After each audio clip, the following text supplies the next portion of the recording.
divine artifacts or treasures. The Skull Crusher tribe was not particularly close to this lord's territory. The purpose of this long-distance scouting trip was to investigate the divine artifact and treasures mentioned by Fireblade.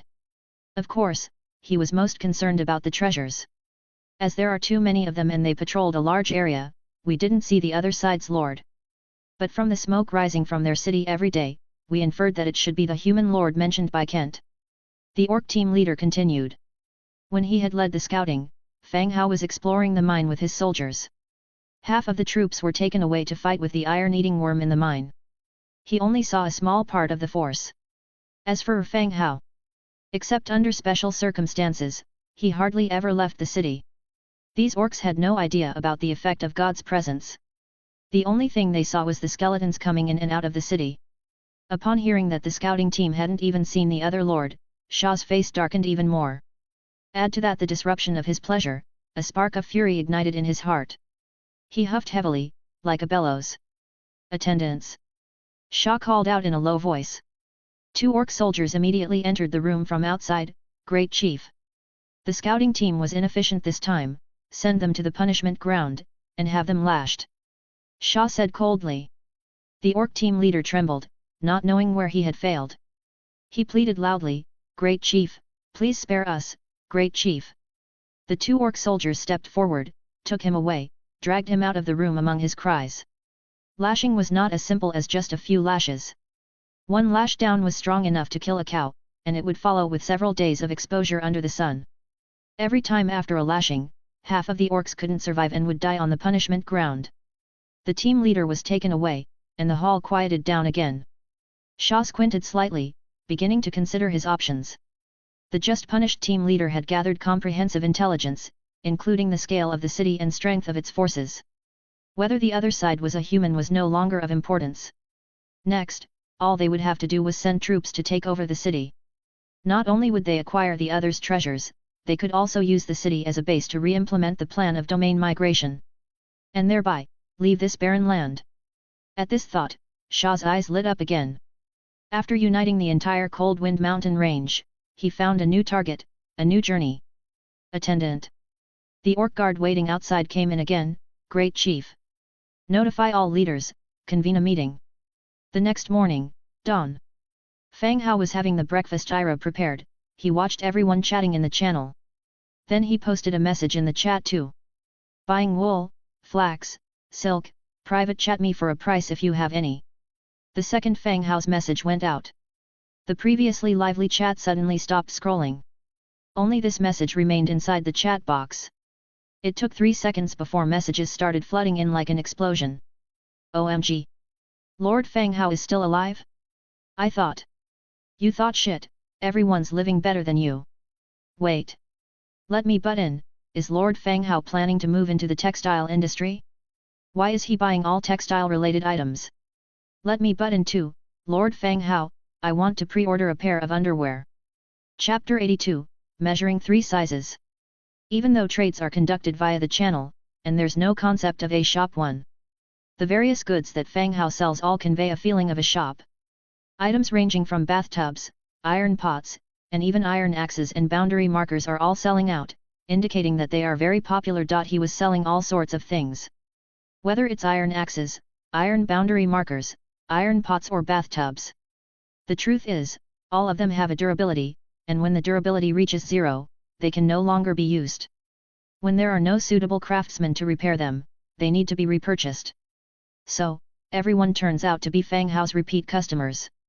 Now Fang Hao suddenly started purchasing all sorts of textile products without a limit. Everyone was more and more amazed at the development of Fang Hao's territory. Fang Hao looked at everyone's clamor and spoke again. "Indeed, our territory has been studying textile products, and if successful, we will sell them to everyone via the regional channel. Anyone who has cotton, flax, silk can chat privately with me about the prices."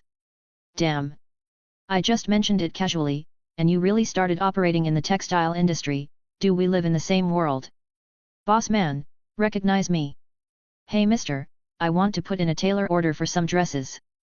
The person above, I know you, you're a man, why do you want to tailor a dress? None of your business, everyone has the right to pursue freedom, so what? One after another, the messages were continuously scrolling. Soon after, someone immediately sent him private messages. Boss Fang Hao, I have some flax here, how much do you want? Fang Hao was startled, it seems like the other party has quite a decent quantity of flax. Minus 500 units, is that enough? Fang Hao roughly burst out with a number. Enough. Oh? Fang Hao's mind stirred, he specifically looked at the other party's name Deng Bin. Could it be that this person has already started planting flax? Otherwise, how could he have such a large stock of flax? That's not right. If he can use flax, then there's no way he would sell it to me so eagerly. What do you need in return? Fang Hao continued to ask. The other party kept quiet for a moment, then replied, 20 iron boundary markers, 30 iron spears. Seeing what the other party wanted, he knew that the other party's territory was developing slower, and definitely hadn't reached the stage where it could use flax. At the same time, he couldn't accept this kind of exchange. He replied, iron is popular currently, this amount of flax cannot be exchanged for it. Iron boundary markers and iron spears are all hot-selling products in the market, and their selling prices are not low either. With 500 units of flax, Fang Hao really didn't want to make the trade. Because even if Fang Hao does not want it, the flax still can't be sold, but iron boundary markers and iron spears can still be sold smoothly. The other party was a straightforward person and continued to speak, Boss man, you develop fast, you propose a price, as long as it is acceptable to me, I will sell it, and then you take care of us who develop slower. This person is smart, selling things as they should, and plans to cling on to Fang Hao for future advancement. Fang Hao made a rough calculation in his head and said, 111 buy your 500 units of flax for an equivalent of 2 units of iron, I'll restock every 7 days, you can sell to me anytime. Alright, I want 25 iron spears, we can trade right now, the other party replied quickly. The initial asking price seemed more like a bargaining strategy. Iron spears can be exchanged for 4 units of iron in the trading area. According to the price Fang Hao set, 2 units of iron equates to 25 iron spears. Of course, in Fang Hao's place, there is 100 times increment, 25 iron spears just cost 2 units of iron. Sure, list them for sale first. Soon, the two reached a deal, and each got what they needed. Fang Hao continued to ask, can you tell me how you got so much flax? This made Fang Hao curious. Sure. Deng Bin discovered this type of flax plant very early. He didn't identify it at first, it was only when the villagers brought it back he found out it was flax by looking at its properties.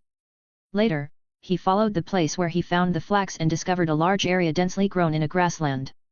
Since he had no use for it, he didn't arrange for anyone to harvest it. This time, partnering with Fang Hao, he guaranteed that he would provide a sufficient quantity of flax when trading. After the trade completed and the chat ended, Fang Hao once again obtained some cotton and flax, but he didn't get any silk. When no one else sent him private messages, he closed the Book of Lords. After breakfast, Fang Hao carried out his usual patrol around his territory. When he arrived at the tailor shop, he saw many skeleton tailors operating spinning wheels, processing the cotton threads they made last night into cloth. Now the raw materials in the warehouse are sufficient, enough for them to produce for a while. Good morning, Lord. Soy strode over, respectfully greeted. Soy was appointed as the team captain by Fang Hao, and acquired the authority to command all tailors. She assigned some workers to process cotton into cotton thread, and some workers were making cloth from cotton thread. It seemed that she's allocated the work clearly. Morning, Soy. Fang Hao greeted her with a smile. What can I do for you, Lord? Soy continued to ask. Ira, come here. Soy, make some daily wear for her. Fang Hao continued to speak when Ira came over. In a private room, Ira, wearing underclothes, stood straight in the middle of the room. Fang Hao held a measuring tape, measuring her body dimensions. This matter should not be Fang Hao's responsibility, but under Ira's teary eyes, Fang Hao had to step in and do it himself. Ira, lift your arms. Ira lifted her white arms. Fang Hao wrapped the tape from her back, around her chest, creating an indentation in the middle. Master, loosen it, it's too tight. Ira said softly. Oh. Fang Hao loosened the measuring tape and noted a number. Then, Fang Hao continued to measure, recording her waist and hip dimensions one by one. Ira, your legs are disproportionate to the rest of your body. Fang Hao wrapped the tape around her thigh again.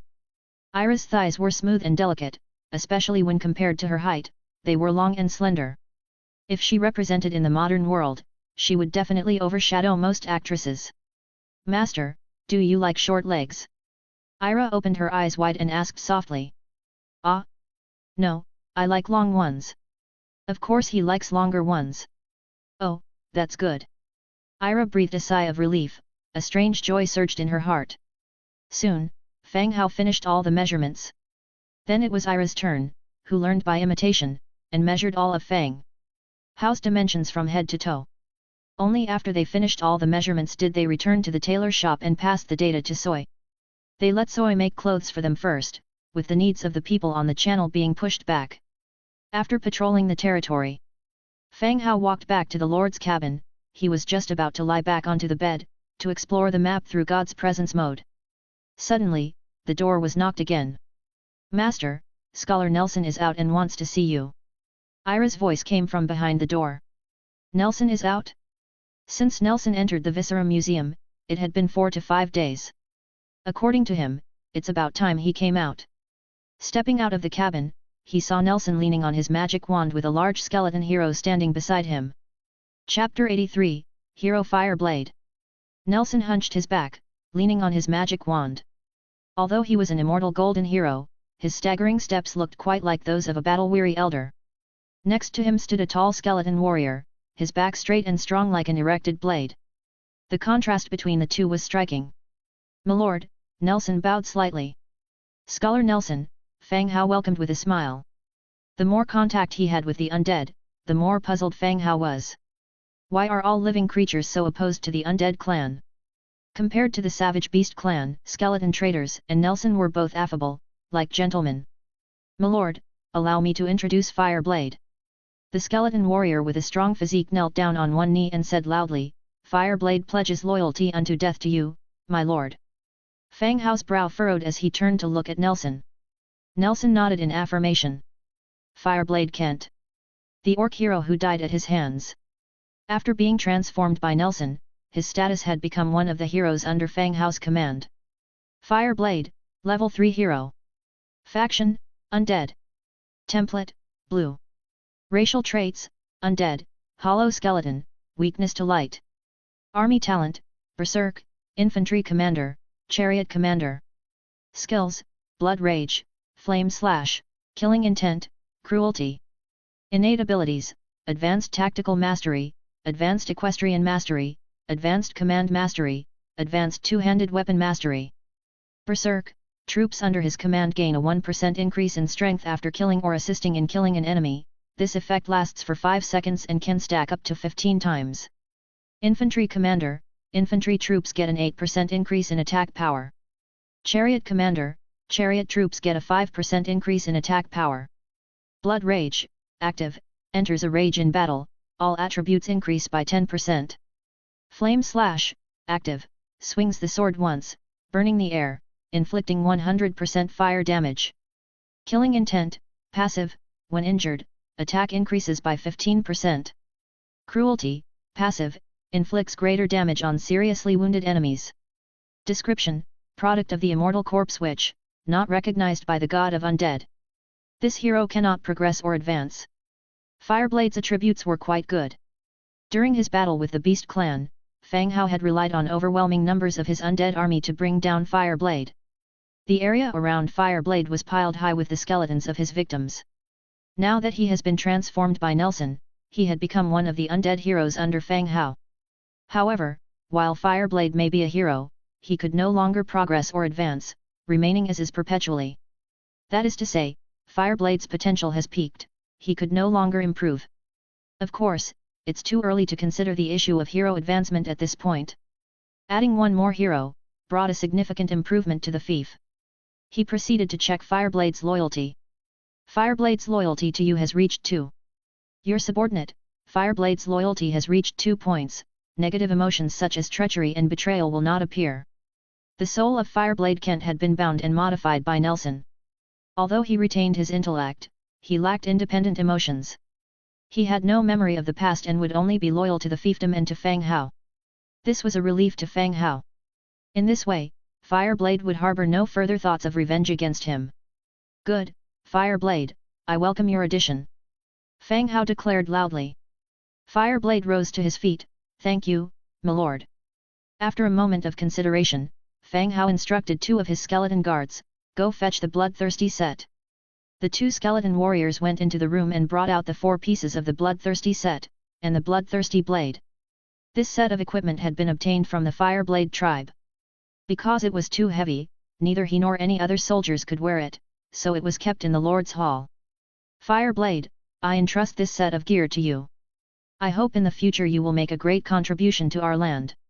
After all the twists and turns, it ended up back in Fireblade's hands. Thank you, my lord. Fireblade donned the bloodthirsty set, holding the bloodthirsty blade in his hand, and his aura became instantly fierce. All right, wait for me outside the territory, later we will explore the nearby map together. Yes, my lord. Fireblade responded and waited outside the territory. Fang Hao had a brief chat with Nelson and then went straight back to the lord's cabin. In his god's presence state, he took Fireblade and his troops to explore unknown areas. Dusk was approaching. The large troop returned with a full load. Although they didn't come across any special strongholds or forces, they hunted numerous beasts and found several wooden treasure chests. Animals were butchered, providing food and hides, increasing the storage in the warehouse. And the chests contained a good number of items. Blueprint for iron hoe, blueprint for stone bowl, natural gem 12, mithril 10, springs trace 3, magic power trace 2. It was quite a rewarding excursion. Wooden treasure chests usually contained limited items, besides materials, blueprints were generally basic ones. As Fang Hao collected all the blueprints, the skeleton crew returning from Shadowwind Castle just happened to be unloading. He had allocated a large amount of skeletons to demolish in Shadowwind Castle. During his map exploration, he had checked the progress at Shadowwind Castle. The once towering Shadowwind Castle had been reduced to ruins, and after consecutive work by thousands of skeletons, there was nothing left but rubble and broken walls. The stone brick reserves in the territory were now enough for current upgrades. And the speed of producing stone bricks at the stone processing factory was faster than regular mining, so he immediately issued the command for a full retreat. All the working skeletons were called back to the territory. Fang Hao, with 1,200 skeleton laborers in front of the territory gate, started assigning tasks. Firstly, he established 3 stone quarries and 3 logging sites outside the territory. Then he upgraded all the quarries and logging sites to level 4. Level 4 quarry. Category, building. Description, quarry area, stone collection efficiency plus 15%. Level 4 logging site. Category, building. Description, logging site area, wood collection efficiency plus 15%. Once established, it could significantly improve the efficiency of basic resource extraction. The laborer skeletons began their work. Fang Hao then returned to the territory and upgraded the other buildings. He upgraded the underground cemetery, warehouse, burial grounds, castle wall, arrow tower and corridor of the dead all to level 4. When all the upgrades were complete, the storage area for resources in the territory became instantly spacious. All was done. It was also time for dinner. Perhaps because of the new clothes on the way, Ira was clearly in a good mood. She introduced the ingredients for dinner to Fang Hao and fed him actively. As the two enjoyed their meal, the long-lost system prompt sounded again in everyone's ears. Congratulations on surviving 13 days. In 10 hours, all surviving lords' territories will enter the compulsory task Nature's Revenge, where all territories will be attacked by Nature's Guardians. The number of Nature's Guardians will be adjusted according to the total amount of resources collected within 14 days. Good luck! The sudden task leaves Fang Hao slightly stunned. He immediately turned to look at the wooden board recording the time next to him. Today was his 13th day after the crossing. In 10 hours, it would be the 14th day. Could it be that there's a compulsory task every 7 days? Chapter 84, the second round of compulsory task. Fang Hao didn't get much time to think. The system prompt resounded again. Challenge mission, Nature's Revenge. Accepted.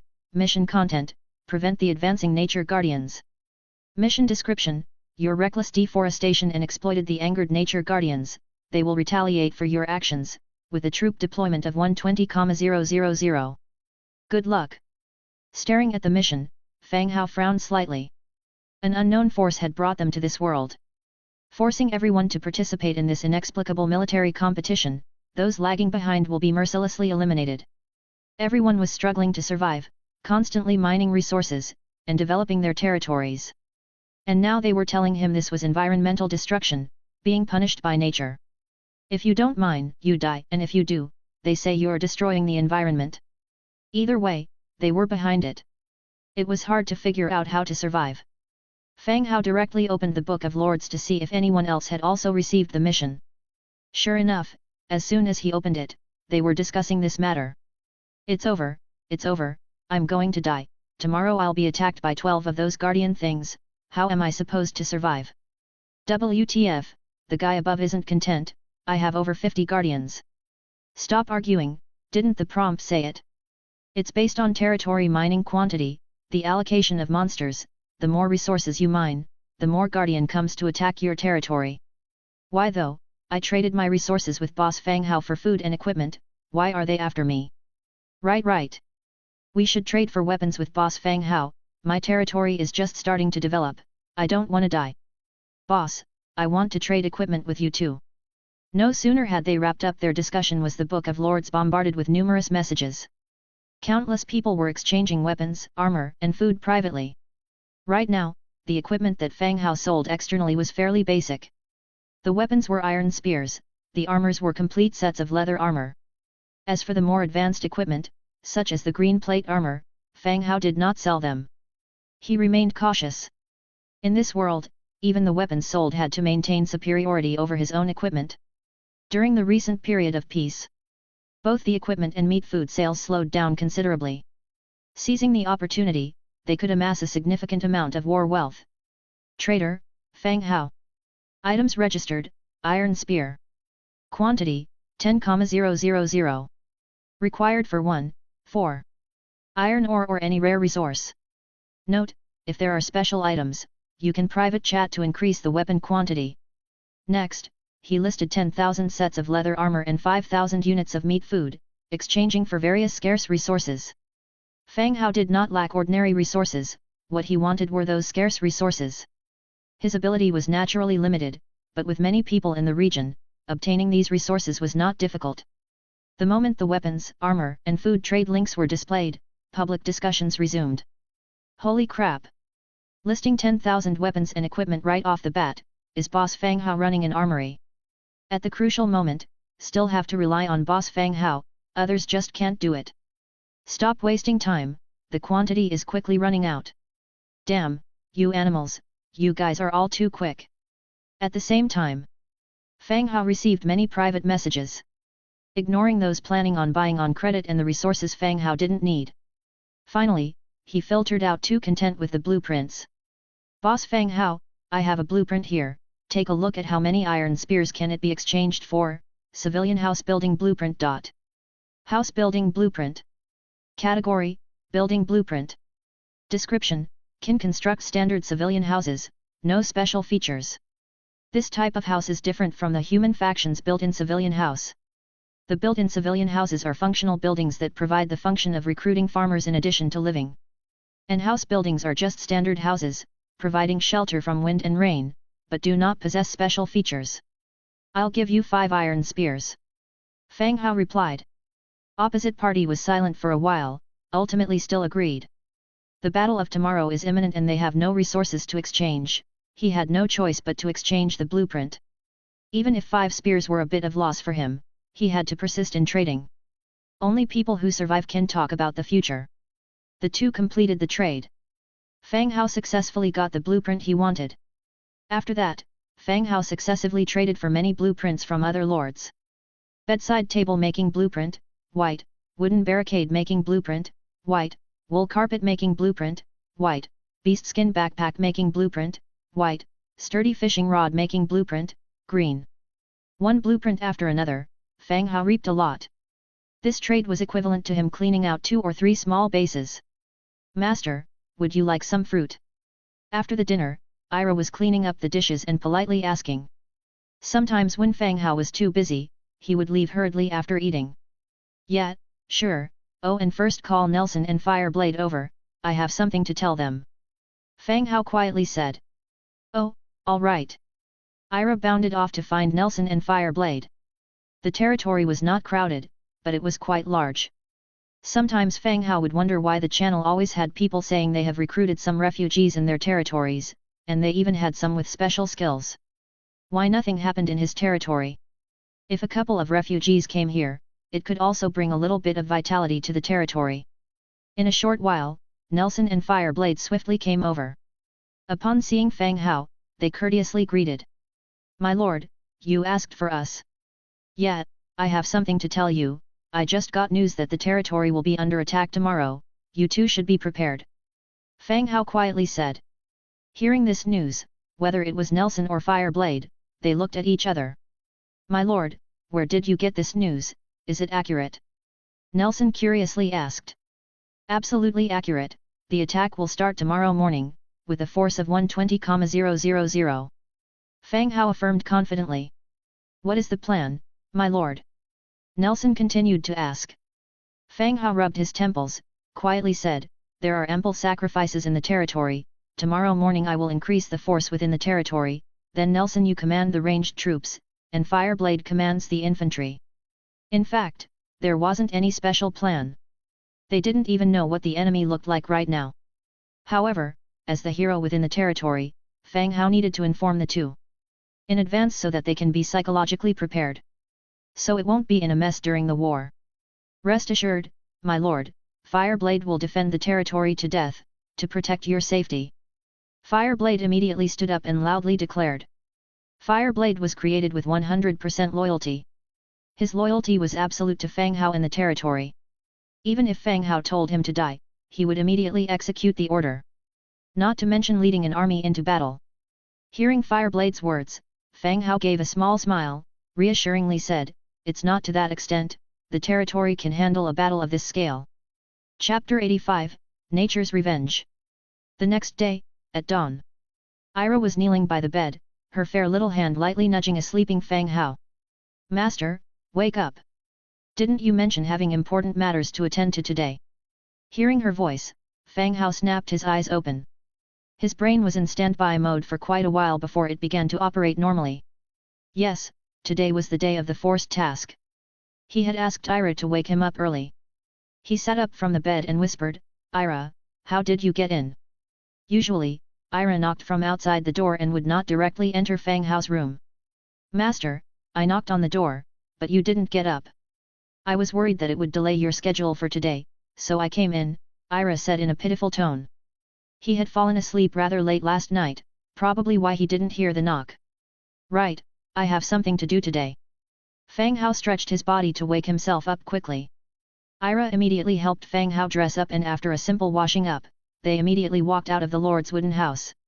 It was still early, probably around 5 in the morning. The Guardian's attack was approximately 3 hours away. At that moment, Fireblade, dressed in the bloodthirsty set walked over holding the bloodthirsty blade in his hand.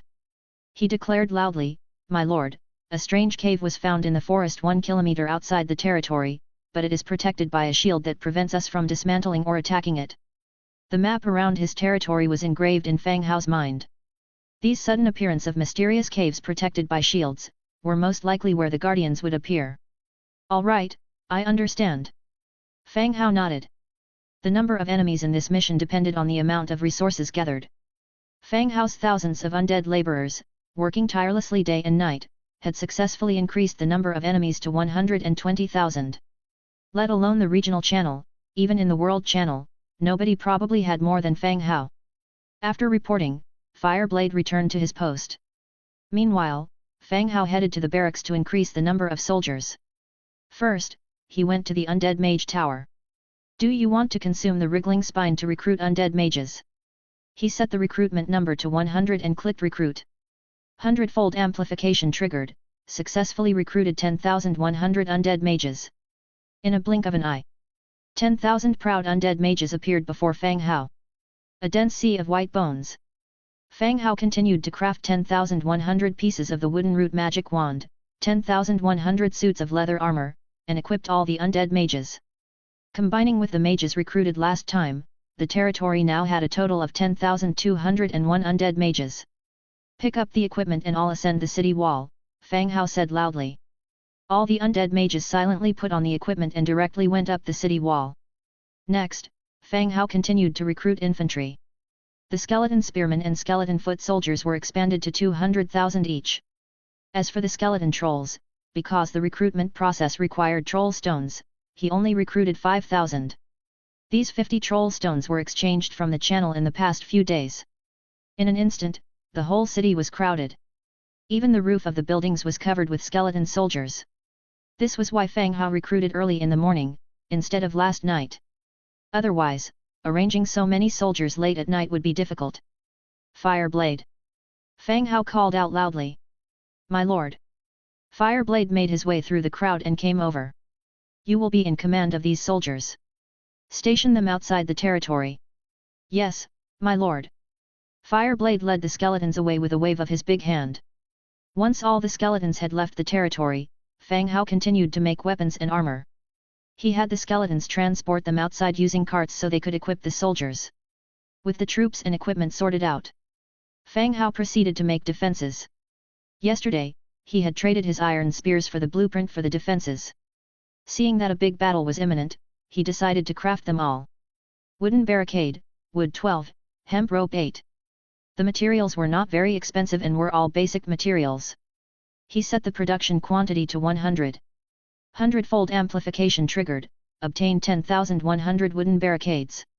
In an instant, a large number of wooden barricades appeared again. Wooden barricade.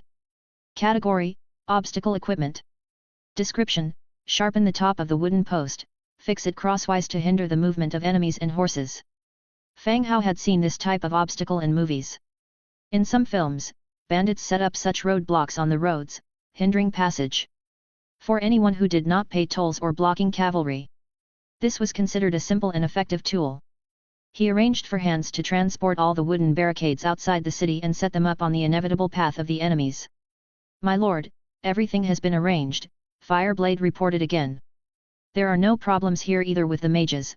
Nelson also came forward. Fang Hao nodded, and continued, Fireblade, scout around the territory again to see if there are any other caves. If there are, notify me immediately. There was still some time left before the start. Yes, my lord, I will go immediately. Fireblade quickly left. Fang Hao also went back into his room and entered God's presence state. The next second, he possessed a skeleton foot soldier in Pigman village.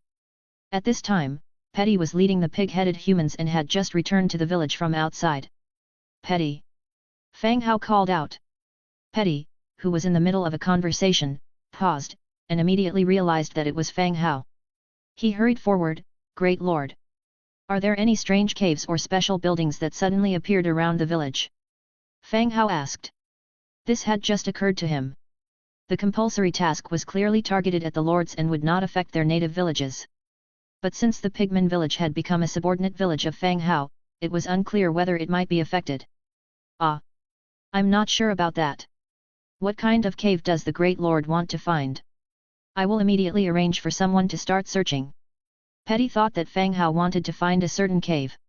It seemed that the people of the Pigman village, whether patrolling or working outside, had not noticed anything unusual. No, it's all right.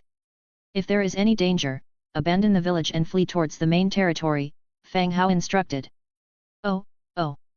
Although Petty was still somewhat confused, he nodded in agreement instinctively. The next second, without waiting for Petty to ask in detail, Fang Hao deactivated his possession. The soul fire in the pupils of the skeleton foot soldier gradually extinguished. In the territory, Fang Hao walked out of the wooden house again and ascended the city wall on the west side. On the city wall were 10,000 undead mages holding wooden root magic wands. Below the city wall were over 200,000 skeleton soldiers await orders in perfect order.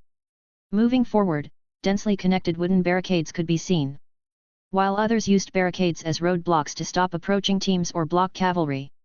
Fang Hao used them as if they were free. Looking down from the city wall, it looked like the Great Wall made of mahjong tiles out of boredom when he was a child. When everything was ready, the system prompt appeared again. The task officially starts, good luck to you. At the same time, a long-sounding horn suddenly echoed in the sky.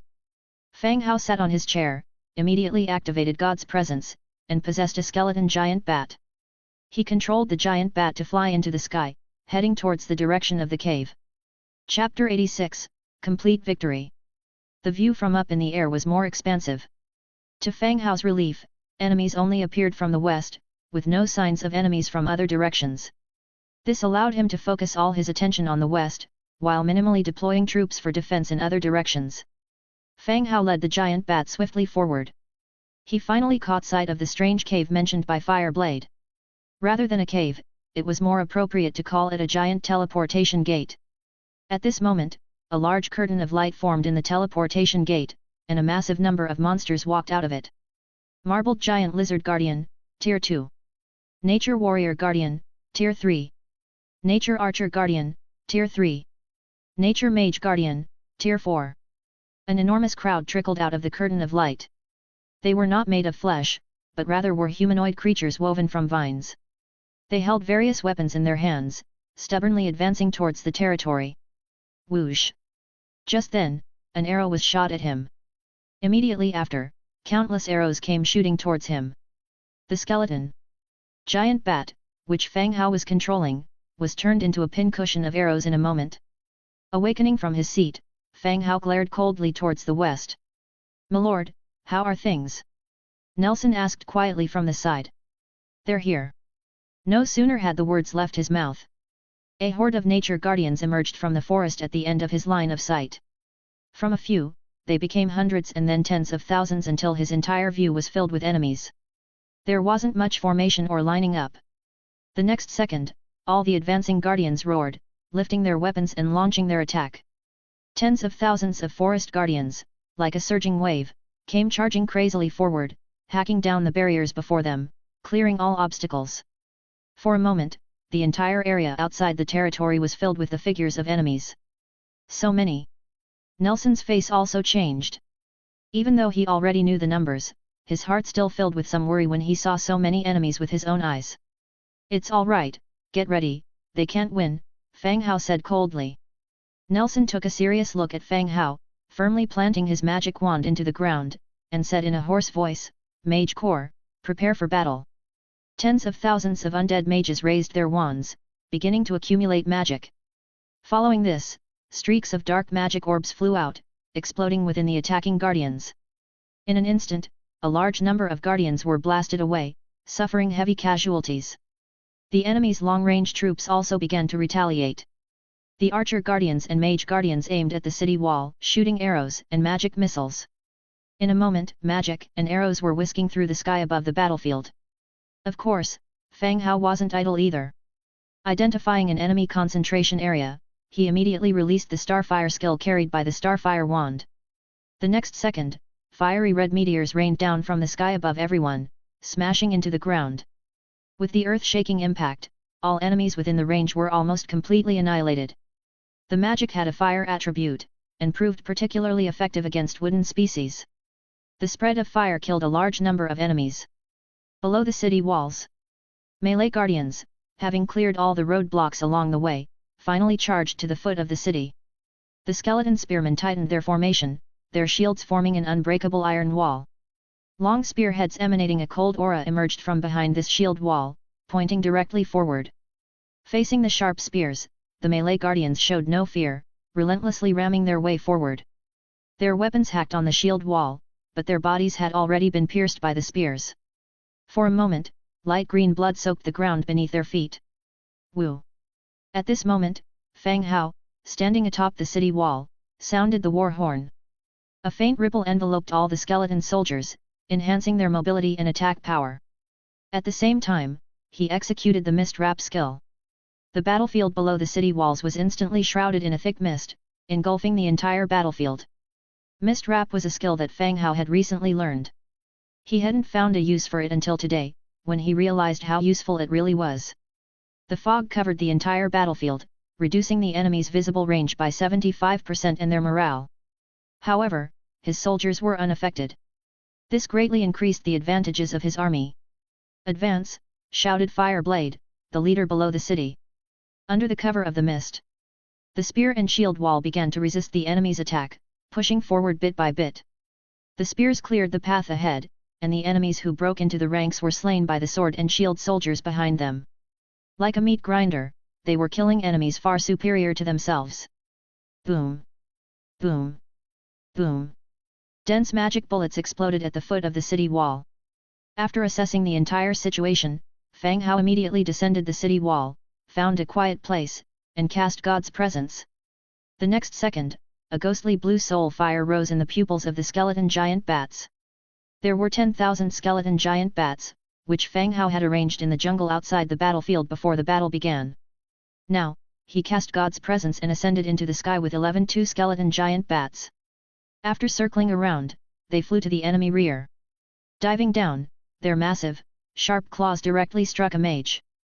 Behind them, 10,000 giant bats did the same, diving down and fighting with the mages. Skeleton giant bats are simplified versions of skeleton bat wolves, they weren't as formidable. Otherwise, Fang Hao would have preferred to drag them into the air, before tearing them to pieces. Mages have high attack power but their defense isn't prominent. Against the attack of the skeleton giant bats, they suffered severe casualties quickly. Once the mage defenders were wiped out, the flock of skeleton giant bats immediately changed direction and charged towards the archer defenders who were still attacking the city wall. Below the city wall, the melee troops. The melee defenders launched an even more frenzied charge. The giant lizard defenders ran quickly, their bodies slamming fiercely against the shield wall like battering rams, indifferent to the spears piercing their bodies, as long as they could break the shield wall. Fireblade moved forward with the troops. He casually slaughtered 2 charging giant lizards. After a fresh assessment of the battlefield, the soul flame in his pupils flickered non-stop. Kill! Fireblade's low roar resounded from the formation. The next second, the shields in the first row opened like gates, and a red flame blade light flew out, shattering hundreds of enemies in front. Then, Fireblade, with his long knife, rushed out of the formation to kill the enemies. Behind him, 5,000 skeleton trolls followed closely. Under Fireblade's lead, they were like a sharp blade, piercing straight into the formation, starting a massacre. The moment the shield wall opened, the entire troop was like a lion that had been lying dormant for years, fiercely pouncing on the enemy. And the spear formation behind was advancing rapidly, cleaning up in their wake. By the time most of the enemies were killed or injured, the battle was nearing its end. These defenders felt no fear, they knew not of retreat. This accelerated the progress of the battle. When Fireblade pierced the last defender with his sword, the battle ended entirely. Lord, all the enemies have been eliminated. Fang Hao nodded slightly. Very good, Fireblade, you've worked hard.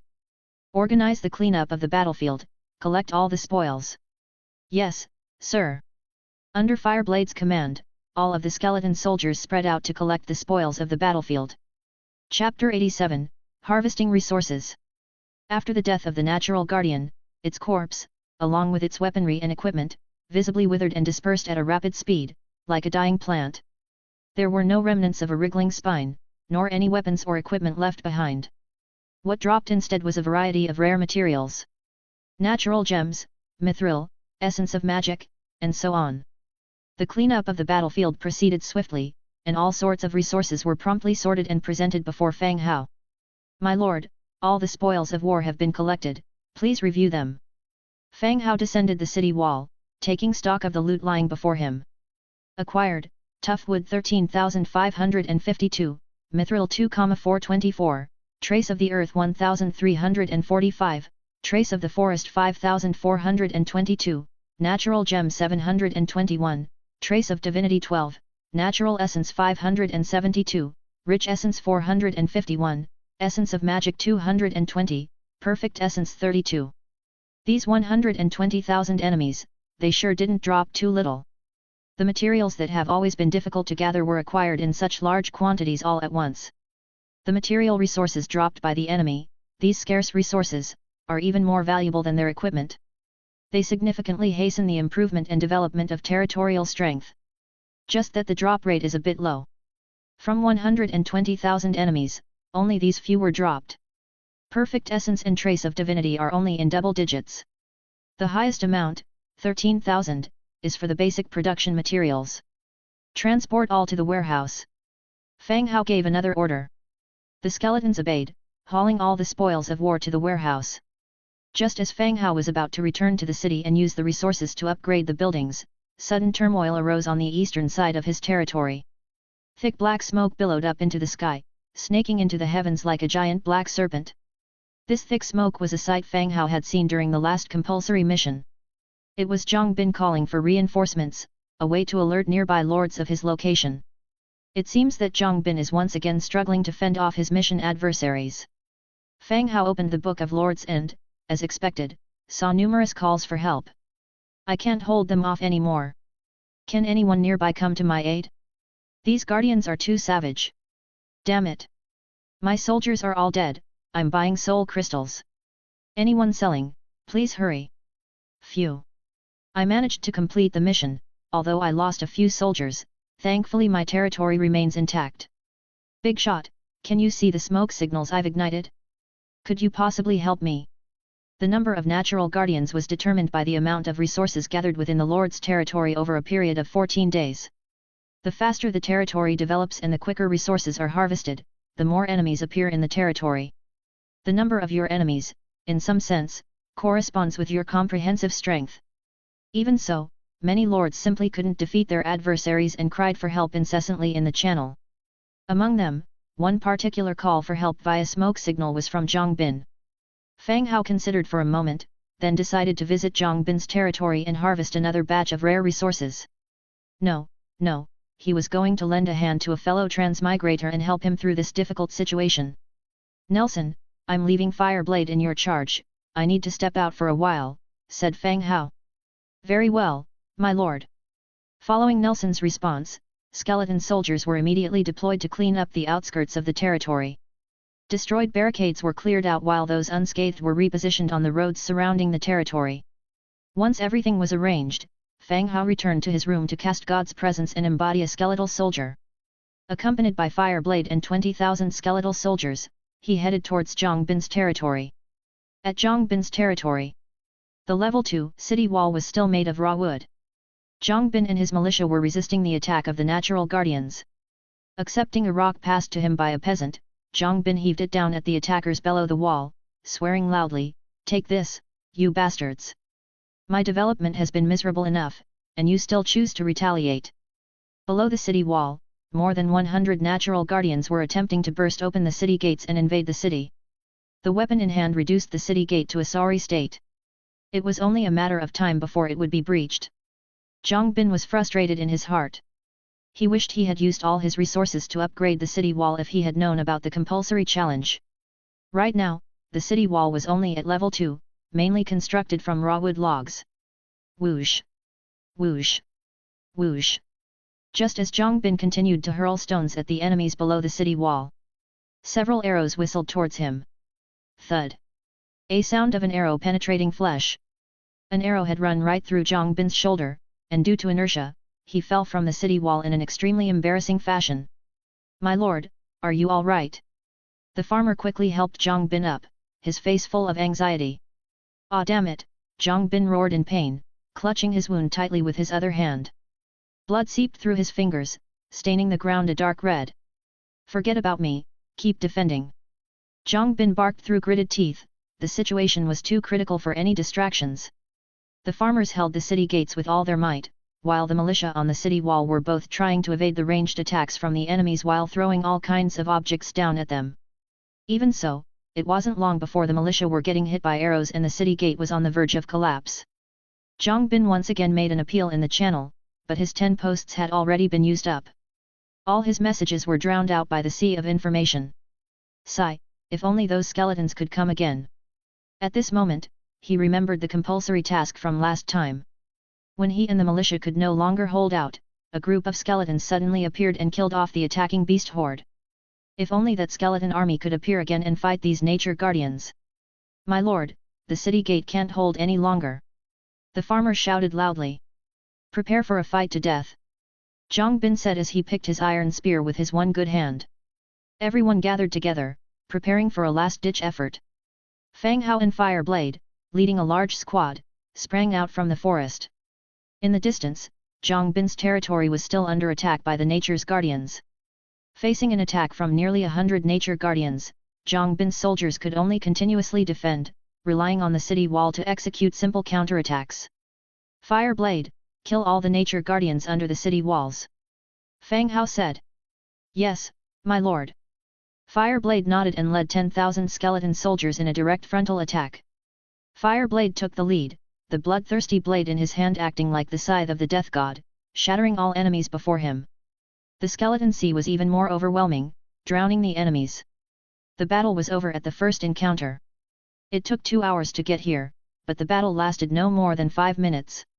My lord, they are all destroyed. There are some humans in the city. Do you want all of them killed? Fire Blade stepped forward and asked loudly. On the city wall, the whole body of Zhang Bin and his soldiers shook upon hearing these words. They nearly collapsed. First, clean up the battlefield. Gather all the dropped resources, said Fang Hao, glancing at the people on the city walls and giving out orders. The skeletons immediately scattered and began to collect the loot dropped on the ground. Unfortunately, the enemies on Zhang Bin's territory were too few, and only 42 rare resources were collected. For this, the 2-hour journey seemed not worth it. Fang Hao was not satisfied. Open the gate, Fang Hao said in a low voice. Zhang Bin remained silent, not knowing whether he should open the gate or not. Boom! Fire Blade didn't give Zhang Bin time to think. With a slash of his blade, the city gate split into 2 and crashed down. Zhang Bin was shocked and quickly snapped out of his stupor. He led the villagers to rush down the city wall and shouted, Honorable sir, please don't kill us. We are willing to follow your orders. Chapter 88, Rejuvenation Spring Well. Zhang Bin was not a fool, knowing the other party possessed the strength to kill them all. Yet there was a clear difference between the skeletons before him and the nature guardians who had just attacked. These skeletons could communicate, they could negotiate, giving him a chance for negotiation. If he wanted to survive, he had to show an attitude of willful submission. In other words, this world was too dangerous, and relying on a powerful being might not be a bad thing. Fang Hao strode into the city, glancing at Zhang Bin who was cautiously nearby. He walked straight towards the warehouse. It was not his first time visiting Zhang Bin's territory, and he was very familiar with the locations of the warehouse and the Lord's wooden house. Upon arriving at the warehouse, he gathered up all the gemstone materials. Then he rummaged through the Lord's wooden house. After finding nothing worth scouring, he went straight out of the other party's territory and left. Zhang Bin stayed kneeling on the spot, with a group of militiamen watching the skeleton army gradually leave. He was a bit bewildered. What was the meaning of this? Did they just leave? Lord, your injuries, a militiaman whispered a reminder. Ah, right. Damn, my hand. The oppressive force of the skeleton army was so immense that the moment the city gate was broken open, he thought he was about to die. The fear of death made his arrow-pierced arm feel less painful. But when he was reminded, Zhang Bin immediately felt a heart-wrenching pain. The villagers immediately helped Zhang Bin towards the Lord's wooden house. The others began repairing the city gate. Having left Zhang Bin's territory, Fang Hao dismissed his disguise. With Fire Blade leading, he didn't need to constantly use God's presence to navigate. As he left the room, he saw Ira preparing dinner. After a busy day, and not eating lunch, dinner was served early. Master, please wait a moment, dinner will be ready soon. Ira whispered from the kitchen. Fang Hao walked out to the empty area on the right side of the wooden house. Today, he had obtained a large amount of rare materials, and the buildings that could not be built due to insufficient materials in the past now met the construction conditions. Rejuvenation Spring Well, Purple. Category, Special Building. Construction required, Hardened Wood 1000, Stone Bricks 2200, Natural Gem 22, Trace of the Forest 12, Trace of Spring Water 10, Essence of Magic 8. Description: Life is nurtured in nature, the spring of life, reminiscent of the taste of mother's milk. The Rejuvenation Spring was the reward for the first person in the world to upgrade the Lord's wooden house when Fang Hao first crossed over. Today, all those complicated building materials have finally been gathered. The construction conditions were met. He chose a location closer to the Lord's Hall and began construction. A light purple glow slowly rose, gradually forming the shape of a small pool. Plants began to emerge from the ground, leaves spreading and flowers blooming. Flowers hovered above the pool, condensing dewdrops which fell into the center of the pool. It took a full 20 minutes. The well was finally completed, the whole building looked like a flower garden pool. A green glow rose, emitting a faint vitality, full of beautiful flowers. Rejuvenation Spring Well. Effect, Rejuvenation Spring. Water production, 1 unit/hour. Well water capacity, 50 units. Rejuvenation Spring, the blessed spring water of nature, drinking it can heal certain injuries, restore spiritual power, and long-term consumption can enhance physical constitution. Description, life is nurtured in nature, the spring of life, reminiscent of the taste of mother's milk. Mother's milk? This description is beginning to sound more and more like an advertisement for baby formula. And it's the kind of formula that's sweetened with saccharin. The phosphorescent pool is so clear, it's like a mirror reflecting the surroundings. The nearby flowers form dewdrops like pearls, which fall into the pool and create exquisite water splashes. The rejuvenation spring in the pool is not the pool water. Rather, it is formed by the dewdrops that have accumulated from the hovering flowers above. The most important part is the healing effect of this rejuvenation spring. This spring water is a simplified version of a healing potion. Drinking a cup can treat certain injuries. Fang Hao had a bottle of healing potion in his hand before, but he later gave it to Dong Jieya for emergency use. Now that his territory has a rejuvenation spring, it serves as a form of security for him. Moreover, consuming this regularly can enhance one's physique. This is truly a great thing. Curing diseases when sick and strengthening the body when healthy, isn't this better than health supplements? Wow, it's so beautiful. It would be even better if we raise a couple of fish in this pool, Ira excitedly said after seeing the rejuvenation spring. Fang Hao was startled and quickly said, "This is the rejuvenation spring. We'll need it to cure us when we're sick in the future. We cannot mess around with the water in it." He feared that Ira would put a couple of fish into it the next day. By that time, who could drink the water if it smelled fishy? "Oh, right, master. I have prepared the dinner. It's ready." Ira suddenly remembered what she came to do. To ask Fang Hao to have dinner. "Let's go. From now on, we'll drink the water from here. It's also beneficial to our health," they said as they walked towards the wooden cabin. "Is the spring water that amazing?" Ira asked somewhat doubtfully. She came from a small orc village and had never heard of water that could strengthen the body. "Of course, you'll know in the future." The pair arrived at the dining table and Ira began serving today's delicacies. Since Fang Hao won big today and obtained a lot of rare resources, today's dinner was rather sumptuous. Vegetable soup, steamed fish, and ribs. While Fang Hao was enjoying his meal, he once again opened the channel. At this point, most lords had finished their tasks. Finally, it's over. God, I almost died. This world is so fucking messed up. The soldiers I recruited painstakingly died by half, with the remaining all injured. It feels like I'm back to square one. Stop complaining. At noon, there were calls for help everywhere on the screen. It's good enough to survive. Trading special resources for healing items. DM if you have any. Urgent. Stop dreaming. Where can we find healing items now? I've already laid down, waiting to die slowly. Fang Hao's eyes lit up. Many lords or their soldiers were injured in today's trial mission. Yet till now, no healing potions had been seen for sale. There were some medicinal herbs, but the healing effects of these herbs were really poor. Wouldn't his rejuvenation spring present a big business opportunity? With this thought in mind, Fang Hao immediately posted his rejuvenation spring for sale. Trader, Fang Hao. Registered item, rejuvenation spring. Quantity, 30 units. Requirement per unit, 30 rare resources. Remark, for special items/blueprints, please PM. Oddly enough, you can take a sip or even a half sip for a normal drink. But for trading, it must be listed based on 1 unit as the basis. It can't be sold by the sip or by the cup. The trading requirement is also very clear. This time, everyone got a certain number of rare resources.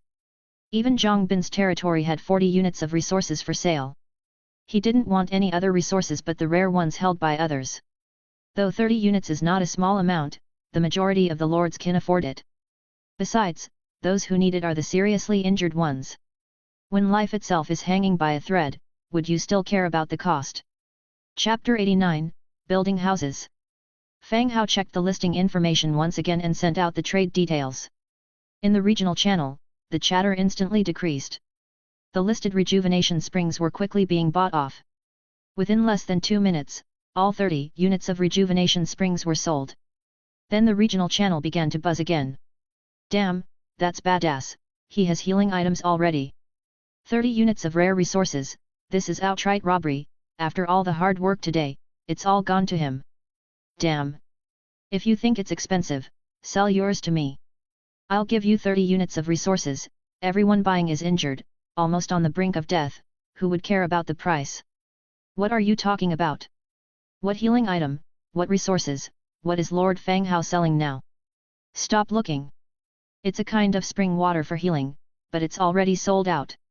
I just private messaged Lord Fang Hao, the supply of this spring water is limited, he can only sell about 30 units a day. Which spring water, where did you get this spring water? This time's mandatory task. Almost every lord had suffered some degree of injury. Everyone was well aware that in this world, struggling to survive every second, an injury could indicate a catastrophe. Though the injury wouldn't worsen, it would certainly slow down their activities. The spring water, capable of restoring health, played an irreplaceable role. Nevertheless, the rejuvenation spring well could only produce so much water, he couldn't afford to sell all at once in case he and Ira faced special situations. Therefore, when facing those who wanted to trade privately, he could only tell them. The quantity is limited, you'll have to wait until tomorrow if you want to purchase. Most of them were disappointed, cursing themselves for being slow and not being able to acquire the spring water. After dinner, it was still early. Ira was washing the dishes and Fang Hao went straight to the tailor's shop. From afar, he could see the skeleton tailors busily at work. Seeing Fang Hao approach, the tailor Soi greeted him, "Good evening, my lord." "Good evening, when will the batch of clothes we talked about yesterday be finished?" Fang Hao asked. "My lord, we're rushing for it, it's estimated to take another 2 days, Soi replied. Fang Hao wasn't in a hurry, he just asked casually as he was here. "All right, I plan to build some houses for you for rest and work, what are your thoughts on this?" Fang Hao voiced his intentions. These skull tailors were somewhat different from ordinary skeleton soldiers. Skeleton soldiers only mechanically execute tasks, they don't have independent thinking. Although these tailors were recruited, they clearly had their own independent thinking. They couldn't be treated as ordinary skeletons, and needed to provide some places for rest and work. Having over 100 people weaving under the open sun wasn't the ideal scenario. "Thank you for your kindness, my lord. It would be best if you could create a place for us to work and rest," Soi spoke frankly. The current environment indeed needed some improvement. "All right." Fang Hao took out the Book of Lords and switched to the construction page. He had received the blueprints for civilian houses yesterday, which could be used to build houses for the skeleton tailors. After discussing with Soi, they decided to build 30 houses in a large factory. Level 1 house, wood 300, stone 180, thatch 120, hemp rope 80. Description: it can be used to build ordinary civilian houses, with no special features. Having completed the building, he upgraded all the houses to level 4. Houses were transformed from ordinary log cabins into 2-story wooden buildings. They also changed from providing shelter to 2 people to housing 4. However, it exceeded the number of log cabins needed by the skeleton tailors. But that doesn't matter, the territory is vast, and everyone can live more comfortably. Soi of the Undead clan's loyalty to you increased by 5 points, current loyalty 85. Har, the tailor of the Undead clan's loyalty to you increased by 5 points, current loyalty 75. Undead tailor. Having the houses built, the loyalty of the tailors all increased. Soi as the captain, inherently had higher loyalty, now reaching 85 points. The loyalty of other skeleton tailors also reached 75.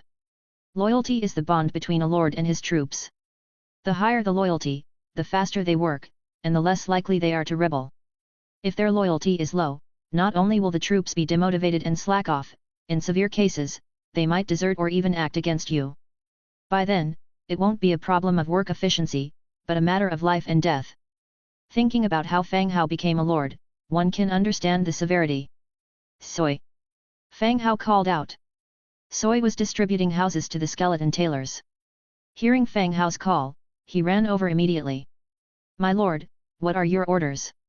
"I don't have the blueprint for the factory right now, I'll arrange for someone to build one for you, it might take a few days," Fang Hao said softly. Without blueprint, if you want to build something, you need to do it manually. Many lords don't have the blueprint for city walls, so they let the peasants build simple log walls. This type of construction has no difference from the blueprint ones. However, blueprint constructions can be completed in minutes and can be upgraded.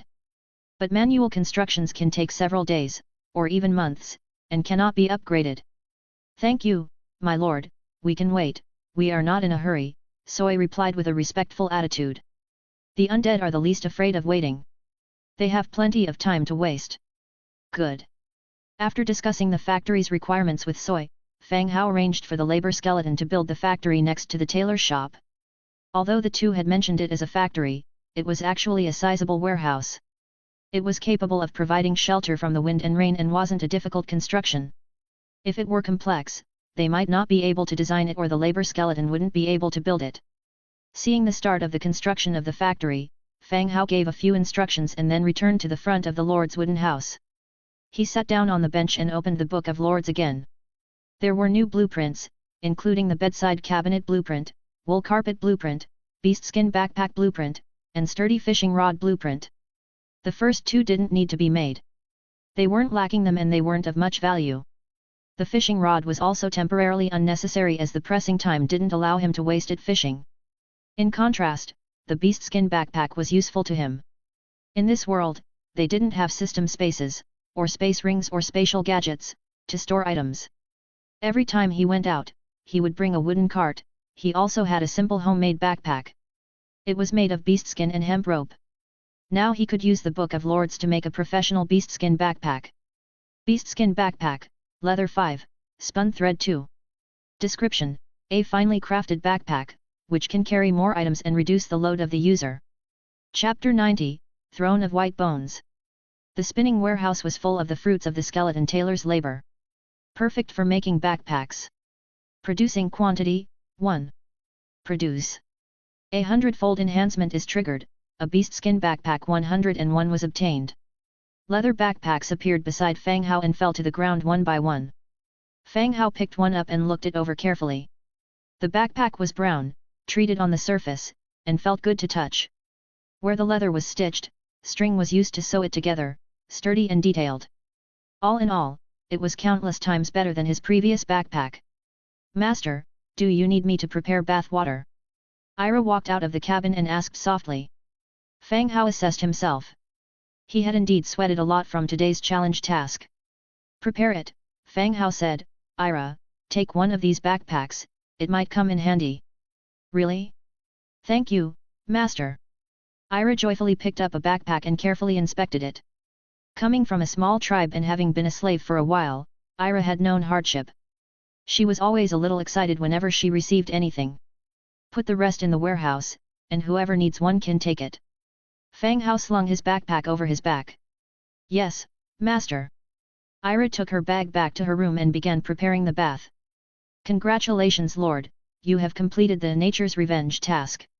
Reward: all faction influence plus 50, own faction influence plus 100, a faction treasure, a special building blueprint, warfire coins plus 100. The system's voice suddenly sounded, indicating that the compulsory task was complete.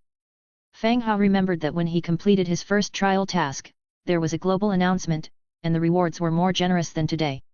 At that time, the chat channel was buzzing. Now it was just a general announcement, and only he could see his reward. Fang Hao, who was about to stand up and leave, sat down again. He checked the rewards he had received. The faction's treasure, the Whitebone Throne. Whitebone Throne, purple. Category: Throne. Ability: increase the effects of Lord's undead skills by plus 5%, all undead troop attributes plus 12%, natural disaster damage within territory -10%. Description: the confused undead need a leader, one with a smart mind and great ambition, to cast darkness over the land. The Whitebone Throne appeared in front of him. The white bones gleamed like jade, smooth and shiny. Several gemstones were embedded in the tall backrest, and at the top was a grey, half-spherical gemstone that looked like a grey sun, spreading darkness and death across the land. Fang Hao stood up and touched it gently. It felt smooth and warm to the touch, just like jade, not bony at all. Sitting on it, it felt rather comfortable and not cold at all. Otherwise, he would really worry about getting a cold stomach. "You guys, carry the throne into the hall." Fang Hao called over a few skeleton guards on patrol. The white bone throne was much larger than a regular chair. 6 guards had to work together to lift it and slowly carry it into the cabin, placing it in the first floor meeting hall. There had always been very few people in the territory. Usually, Fang Hao would just casually give instructions to Nelson and the others. The purpose of the meeting hall was seldom realized. The skeleton guards carried the throne inside little by little. Ira, who was preparing Fang Hao's bath water, poked her head out to watch the excitement. When the white bone throne replaced the orc wooden chair and Fang Hao sat on it, a faint ripple spread out instantly, covering their entire territory. This indicated that the attributes of the throne were now in effect. "Wow, Master, this chair looks so cool. It must be worth a lot due to its gemstones, right?" Ira also came over and looked at the white bone throne with her white eyes. The bones of the throne had been treated specially, making them look more like bones made of jade. Besides, living with the undead all the time had made her less fearful of the white bones. "Undersell, we will be richer in the future." Fang Hao also turned and touched the largest gemstone at the top of the seat back. Although he didn't know what kind of gem it was, he was certain it must be quite valuable. Especially since it was so large. "Oh." Speaking, Ira also stepped forward and touched the gemstone on the back of the chair. Fang Hao sat on the throne and continued to look at the rewards he had received. Next up was the building blueprint. Magic Defense Tower. Type: Special Building. Placement: Mage 0/3, requires mage of the identical attribute. Ability: can cause magic damage to enemies within range. Description: dangerously ferocious, always synonymous with magic, when released through a magic tower, will have greater killing power. Construction required: hardwood 500, stone bricks 720, metal parts 220, essence of magic 30. It was indeed a magic tower. There was already an arrow tower within the territory, which could accommodate archers for long-range attacks on enemies. But the primary function of the arrow tower was acting as a watchtower, guarding against enemies approaching the city. In reality, the attack caused by the arrow tower was quite limited. The addition of the magic defense tower, on the other hand, helped fill the region's lack in attack power. The damage of a mage itself was strong, coupled with 3 mages operating the magic tower, the power was undoubtedly huge. After reading the description, he went outside to build the magic tower before going to bed. "Master, your bath is ready. Aren't you going to take a bath?" Ira asked again. "I'll be right back." Fang Hao replied, and then he directly walked out. Once at the city wall, he constructed a magic defense tower on every side of the wall. Without the compulsory task this time, there wouldn't have been enough materials. 4 rays of light rose simultaneously, slowly forming a tower-like structure. 5 minutes later, when the lights faded, the magic tower was successfully built. Compared to the towering arrow tower, the magic tower was a lot shorter. It seemed more like a magic fortress sitting on top of the defensive fortification, with faint flashes of lightning at the top. 3 people per magic tower. Fang Hao arrived among the undead mages and ordered. Several mages with pale skeletal fingers gripping magic wands walked into the magic tower. As they entered, the attributes of the magic tower also changed accordingly. The lightning at the top turned black, with black electric sparks flickering. The attack attribute of the magic tower would change according to the attributes of the mages who were operating it. After completing everything he could think of, Fang Hao finally returned to the woodhouse, took a bath under Ira's service, and then went back to his room to rest. Late into the night. Shadowwind Castle. The quiet sky was suddenly illuminated by a beam of light. The light disappeared, revealing a man in a black robe, appearing in the sky above Shadowwind Castle. Finally back, the man's words stopped when he saw the scene before him, showing an incredulous look. He quickly closed his eyes and murmured to himself, "No, I just had a vision, it must be the after effect of the teleportation scroll." After mumbling those words for a while, he slowly opened his eyes. However, what he saw was still a scene of ruins, broken stones, and rubble. "Who was it, who destroyed my castle? I'll kill you!" the man roared, displaying his sharp fangs. Chapter 91, Blood Hunter. Deep in the night. The territory is still brightly lit. The collected nightstones had been turned into street lamps, set up on both sides of the street, and in important places like the tailor shop, and the Viscera Museum. The bright night stones shrouded this burgeoning city in a faint glow. The Lord's wooden house. Fang Hao was sound asleep. Bang! Suddenly, a deep bell sound reverberated through the entire territory. Fang Hao jolted awake, his heart pounding. Bang! The bell rang again. The copper bell in the territory had been struck. Fang Hao rolled out of bed, not bothering to dress properly. He hastily put on his armor, grabbed the starfire wand from the weapon rack next to his bed, and left the room. When the territory's bell was rung, it meant there were enemies. Just after leaving the Lord's wooden house, he saw a figure flying above the territory, massive bat wings spread wide, obscuring the bright moon in the sky. Batman! Fang Hao subconsciously uttered. He almost thought he had time traveled again, but Nelson walked towards him, confirming he was still within the territory. However, the figure's appearance highly resembled Batman's entrance. "Sir, this should be a vampire from the Eternal Night clan." Nelson approached. Vampire? Fang Hao immediately thought of Shadowwind Castle. In Shadowwind Castle, he had gotten a lot of information about vampires. He also understood that the Eternal Night clan represented vampires. Could this vampire be linked to Shadowwind Castle? As Fang Hao thought, he checked the properties of the stranger. Blood Hunter Giovanni Hamilton, Blue Tier Level 5. A Blue Tier Level 5 hero. No wonder, he dared to invade the territory on his own. At this moment, the undead mages in the territory and the mage towers were already engaged in battle with him. Magic missiles filled the sky, with black lightning from the defense towers. The scene was incredibly shocking. The Blood Hunter, Giovanni, relying on his flexible flying ability, was exchanging blows evenly with the defense of the territory. "Seems like he's more of a tough nut to crack," Fang Hao commented quietly. To prepare for the forced mission, Fang Hao had recruited 10,000s of undead mages. With such a number of mages attacking at the same time, the density of the magic missiles was like a giant net flying towards the vampire. However, the intruder, relying on his flying ability and high mobility, could always evade with ease. Then, he would look for the opportunity to counterattack. The undead mage team had difficulty dealing with the vampire, and neither could the vampire harm the undead mages and magic towers on the ground. Plus, there was a skeleton hero wielding a long blade and a swarm of skeleton melee soldiers on the ground. The vampire didn't dare to descend and engage in close combat. Both parties continued to exchange blows, neither able to get the upper hand.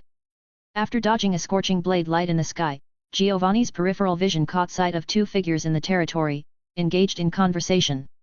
A human and a seemingly hunched-over skeleton.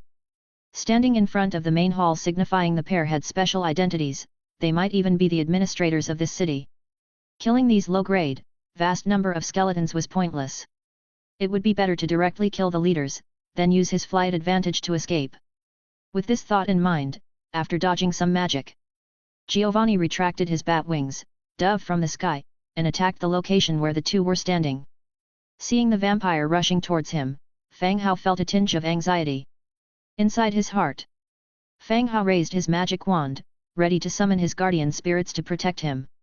At this moment, Nelson reached out to stop Fang Hao, saying, "Master, it's better for you to stand aside and observe the battle." With that said, the magic wand in his hand was struck heavily on the ground. Bang! The next moment, Nelson's whole body underwent a sudden change in momentum. Fang Hao, who had some foundation in magic, could perceive that Nelson's hunched body had exploded with terrifying fluctuation in magic power. The magic elements in the surrounding space were converging rapidly towards his body. The ground beneath him began to transform, the leveled surface was boiling and roaring like boiling water. Nelson's bony finger pointed towards the approaching vampire. Suddenly, the ground rose like a tsunami, surging towards the sky. When Blood Hunter Giovanni, who was rushing over, saw the earth rushing towards him like a tidal wave, his face instantly changed. He opened his bat wings again and tried to slow down and turn to escape. But it was already too late. The soil had wrapped around his ankles and was rapidly spreading across his entire body. Like a spider wrapping up its prey in a cocoon, his entire body was wrapped up. This was Nelson's skill-heavy burial. Bang! The soil clod fell down and landed in front of Fang Hao and Nelson. The soil at the top slithered to both sides, revealing a pale human face. When Giovanni saw Fang Hao and Nelson, his face instantly turned extremely ugly. He never expected that such a powerful undead hero would be living in this undead territory. Two blood-red eyes surveyed the surroundings, looking at the humans suspiciously, and also looking at the undead corpse witch. When did humans start mixing with the undead? Why would such a powerful corpse witch that could kill him in a second appear in this small city? All of this was contrary to logic. At the same time, he regretted even more why he came alone.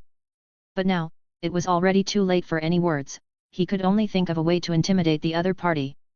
No matter who you are, undead or human, I am Giovanni Hamilton, a pure-blooded noble of Hamilton clan. Release me immediately if you don't want to die. Giovanni shouted as he ineffectively tried to break free. Fang Hao was slightly startled, giving Nelson a puzzled look. Listening to the other party's tone, and the fact that he exposed his clan, seemed like his background was not ordinary. Unfortunately, his opponent was Fang Hao, a new lord to this place, who would neither know about nor care about any family or even a king. Stop talking nonsense, I don't care what family you are from or how pure you are, why did you forcibly invade my territory? Fang Hao said loudly. Whether one's lineage is pure or not, it doesn't matter. Where he came from, the only time it mattered was during breeding. So that notion would not work here. Giovanni snorted coldly, gave Fang Hao a sidelong glance and said, "Kid, mind your status, you don't have the right to question me." He was very clear. The powerful existence in this territory was the corpse witch standing next to him, not this frail human in front of him. He assumed that this human was merely a vassal or a servant of the undead. Fang Hao frowned. "Nelson, teach him a lesson." "Yes, master." After Nelson answered, once again, a surge of magic power emanated from his body. The next second, the soil wrapped around Giovanni began to tighten bit by bit, putting out cracking sounds as bones were forcibly broken. "Ah! Have you gone mad, you undead? Why are you listening to the orders of a human?" Giovanni screamed in pain, while shooting an angry look at the corpse witch. Compared to undead and humans, vampires were closer to the undead in nature. He couldn't understand why a potent corpse witch would take orders from a weak human. "I'm asking you one last time, why did you attack my territory?" Fang Hao's eyes narrowed, his voice was gloomy. Giovanni suddenly felt a chill down his spine and a wave of fear arose in his heart. He was sure if he continued his defiance, the opponent would silence him permanently, even if he had revealed his family background. "Hey! Stop acting dumb, did you or didn't you take the things from my castle? How can you guys be so shameless? You stole my things and even stripped the castle." Giovanni became increasingly furious as he spoke, unconsciously raising his voice. Chapter 92, Revival. Saying this, Giovanni's anger flared up again. Vampires have a long life. Giovanni, who shares Hamilton's lineage, has caused a lot of trouble due to his rebellious nature. His greed for blood, looting, and stealing, has earned Giovanni a bad reputation amongst all clans. Anything that Neville is interested in, be it an object or a life, he will find a way to acquire it. That's where the Blood Hunter came from. Vampire life is extravagant, and Shadowwind Castle is one of Giovanni's mansions. Many objects inside, whether part of the architecture or otherwise, were accumulated over many years. And the location of Shadowwind Castle was carefully selected by him. The forces that were pursuing him would have difficulty finding this place, not interfering with his regular life. But who could have expected? He was just gone for a while. When he returned, not only were the items in the castle gone, even the castle itself was stripped bare. Who could endure such a thing? When he discovered Fang Hao's territory, and that it was populated by low-level undead, his anger initiated an attack. He wanted to rip apart everyone here, whether humans or undead. But he didn't expect there to be a powerful undead hero present within the territory. They defeated him in an instant. Fang Hao looked at the furious Giovanni with an unchanging expression, but felt somewhat awkward. He thought Shadowwind Castle was just a deserted dungeon, and the dust inside the castle showed that nobody had lived there for a long time. Fang initially thought that no one had lived there for such a long time, and probably nobody would be coming back soon. By the time the castle's owner returned in a few years, his own territory would have developed, and he wouldn't be afraid of the owner. But just a few days later, the owner already showed up at his doorstep. And he left nothing of the castle for the owner, not even a strand of hair. Fang Hao fell into silence, while Giovanni, feeling more confident, shouted, "Release me at once, and compensate for all my losses, or brace yourself for the wrath of the Hamilton family." Giovanni was very confident in his family. The Hamilton family could easily destroy this small city in front of them. Once released, Giovanni would find a way to capture this man and make him his blood slave. Each day he would drain his blood and torment him bit by bit. Hearing Giovanni's threat, Fang Hao shook his head with a bitter smile. Not to mention that the items he had scavenged from inside the castle were already almost sold. He had no means to compensate for the losses. Even if he did, he would not compensate. The rule which this world adheres to isn't about reasoning. The only rule here, might is right, every reasoning is built on the power to intimidate the other party. Given Giovanni's nature, had he found Fang's territory first, he would not only have plundered the land, but Fang wouldn't have survived either. Fang was also grateful that he obtained a golden hero like Nelson. Are there more of your kind nearby? Fang Hao leaned in, asking in a low voice. Hearing Fang Hao's words, Giovanni felt a tightening in his heart, sensing that something wasn't right. He quickly changed his tone and said, "Don't do anything rash, we can resolve this peacefully. It's just a castle. I won't pursue this matter anymore. Consider those items as gifts to a friend." Giovanni was not stupid, he naturally noticed Fang's intentions. He backed down immediately to try and ease the tension between them. Fang Hao was not stupid either, he wasn't going to believe Giovanni's words. Release Giovanni so he can go gather his family's power? Don't be ridiculous. Fang would sooner believe that he could grow another 5 centimeters than he'd believe Giovanni would swallow his pride. Don't worry, it shouldn't be too quick and painful. Welcome to the Undead camp, Fang Hao extended a warm smile once again. Have you gone mad? Your small city can't withstand the wrath of my family. I advise you not to do anything stupid. Fear was now evident on Giovanni's face. Vampires have long lives. They can enjoy life over countless years.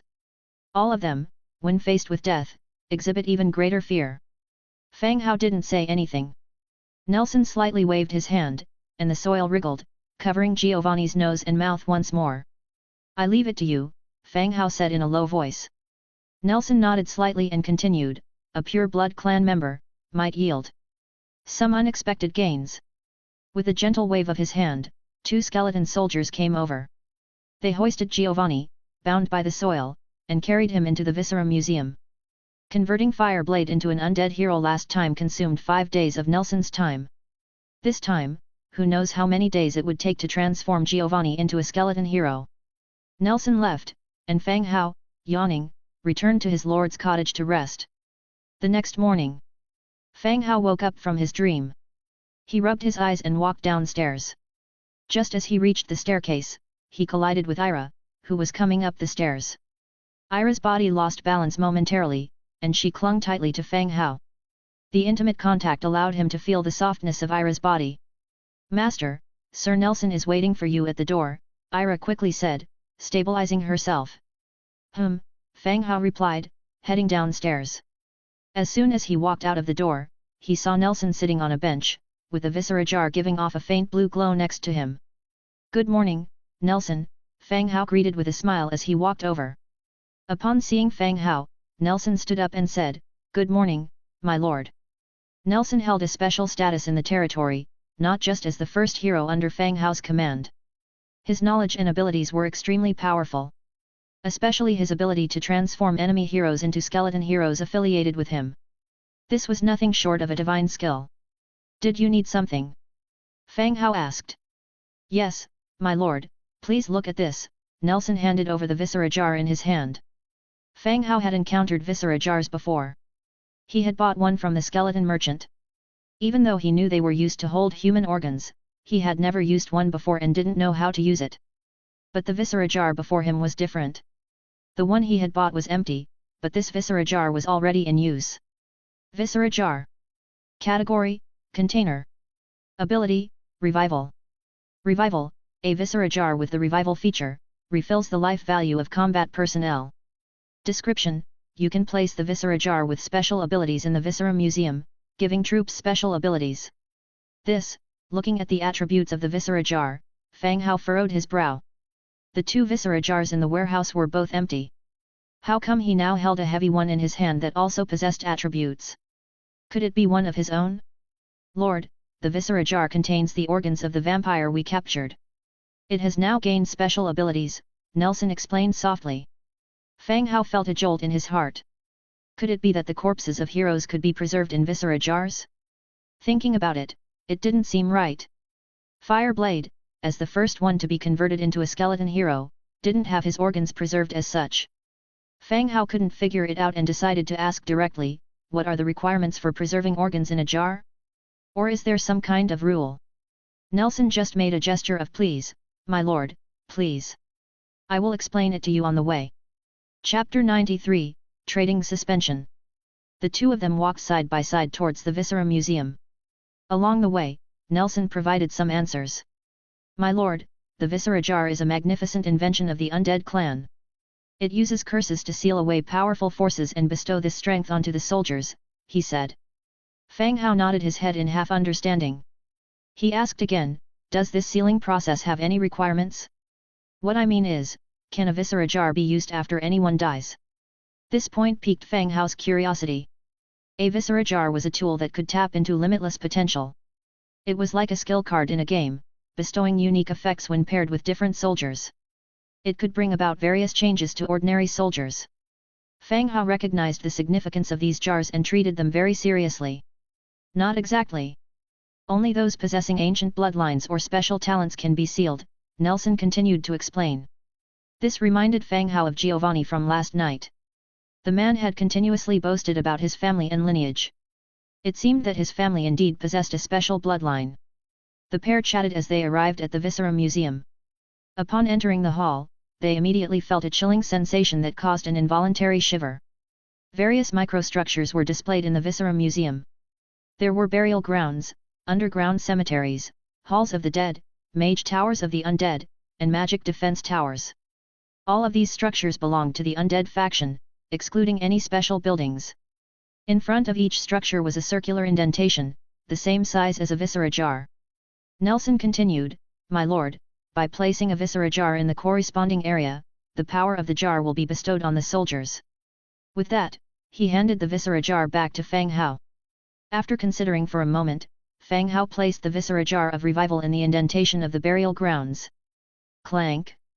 As if triggering a mechanism, the Viscera Jar sank into the indentation, leaving only the skeletal lid visible. A faint glow spread instantly, and the attributes of the burial ground soldiers also changed. Skeleton Soldier, Tier 1. Faction, Undead. Racial traits, Undead, Hollow Skeleton, Vulnerable to Light. Skill, Shield Bash. Enhanced Skill, Revival. Innate Abilities, Basic Combat Mastery, Basic Sword Mastery, Basic Shield Mastery. Note, skeleton soldiers wielding weapons raise their jagged bone arms. They have only basic combat ability, but their fragility makes them unable to withstand sustained attacks. The burial grounds served as the barracks for the Undead faction. Although it could currently only recruit Tier 1 soldiers, it was the building best suited for the revival skill. Revival could allow soldiers to recover their health continuously during battle. Compared to cavalry and mages, infantry on the front line needed this skill more. Okay, the power of the Viscera Jar has been bestowed upon the soldiers, and I must now continue with my work. I'll remain here for the next few days, continued Nelson. A skeleton hero took time to create. The previous Fireblade had taken 5 days, and this one was unlikely to be done any faster. Your efforts are appreciated, sir. It is my duty, my lord. Upon leaving the Viscera Museum, Ira had prepared breakfast. Just as Fang Hao was enjoying his food, the pig-headed human with a carriage entered the city.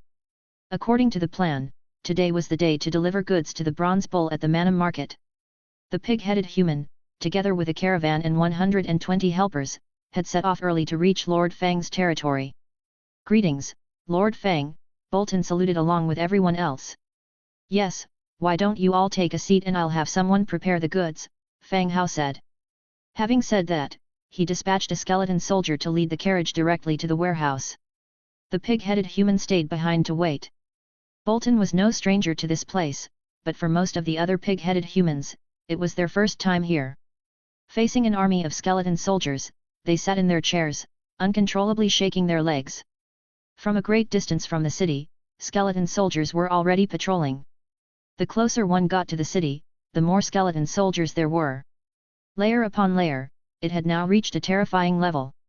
At this time, Ira brought over some fruits. Bolton got up again, his attitude still respectful, "Miss Ira." Good morning, Bolton." Ira also greeted cheerfully. They had seen each other a few times and were somewhat familiar with each other. She placed the fruits in front of the pig-headed human, then continued back to the wooden house to clean the room. Outside the warehouse, 30 carts are parked next to the warehouse. 20 of them were brought by the pig-headed humans, 10 were bred in the territory's stables. Of course, the warehouse didn't have much equipment, he just wanted to avoid so many people and use the Book of Lords to create. He opened the Book of Lords and turned to the production page. Plate armor, leather 12, iron 6, iron plate 4.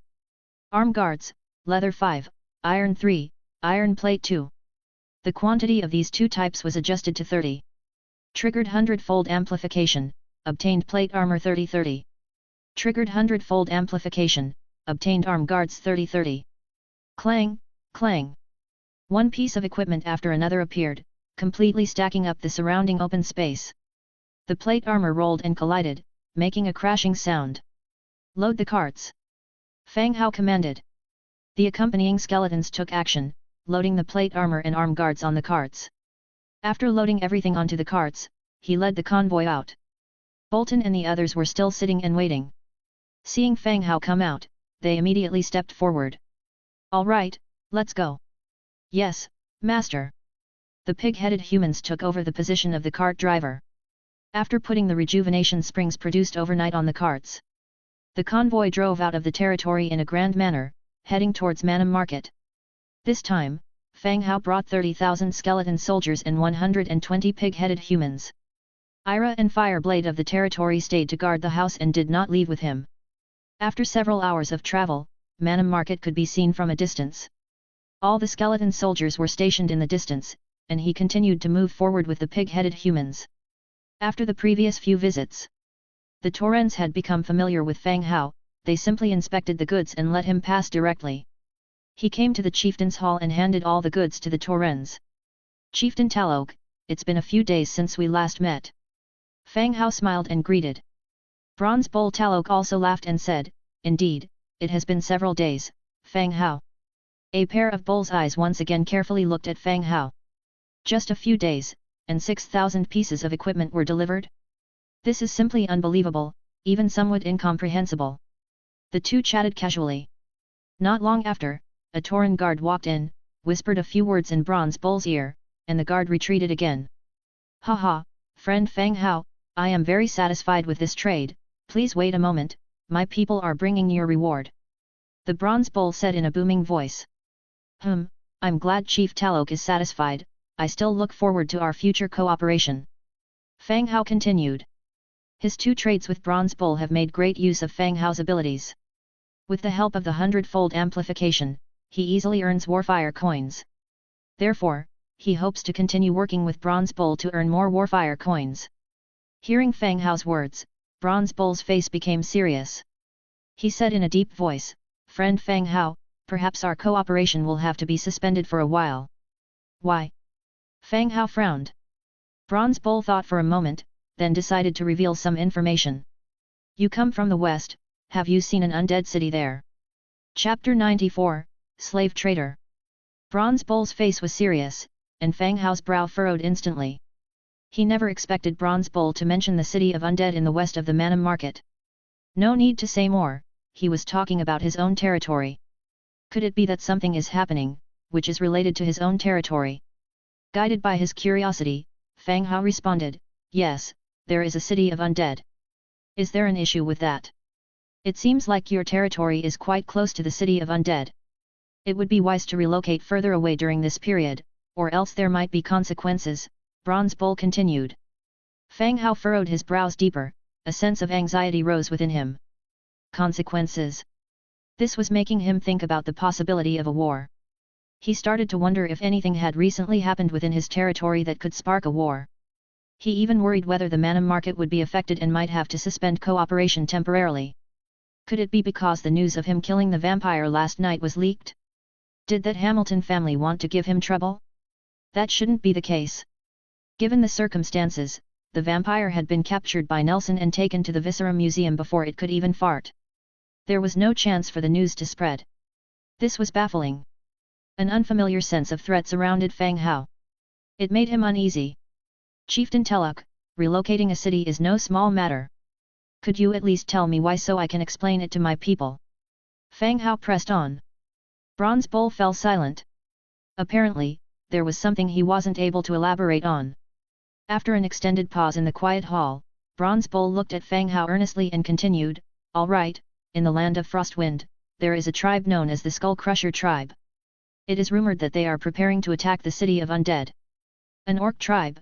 questioned Fang Hao. "In general, tribes are composed of orcs, not vampires."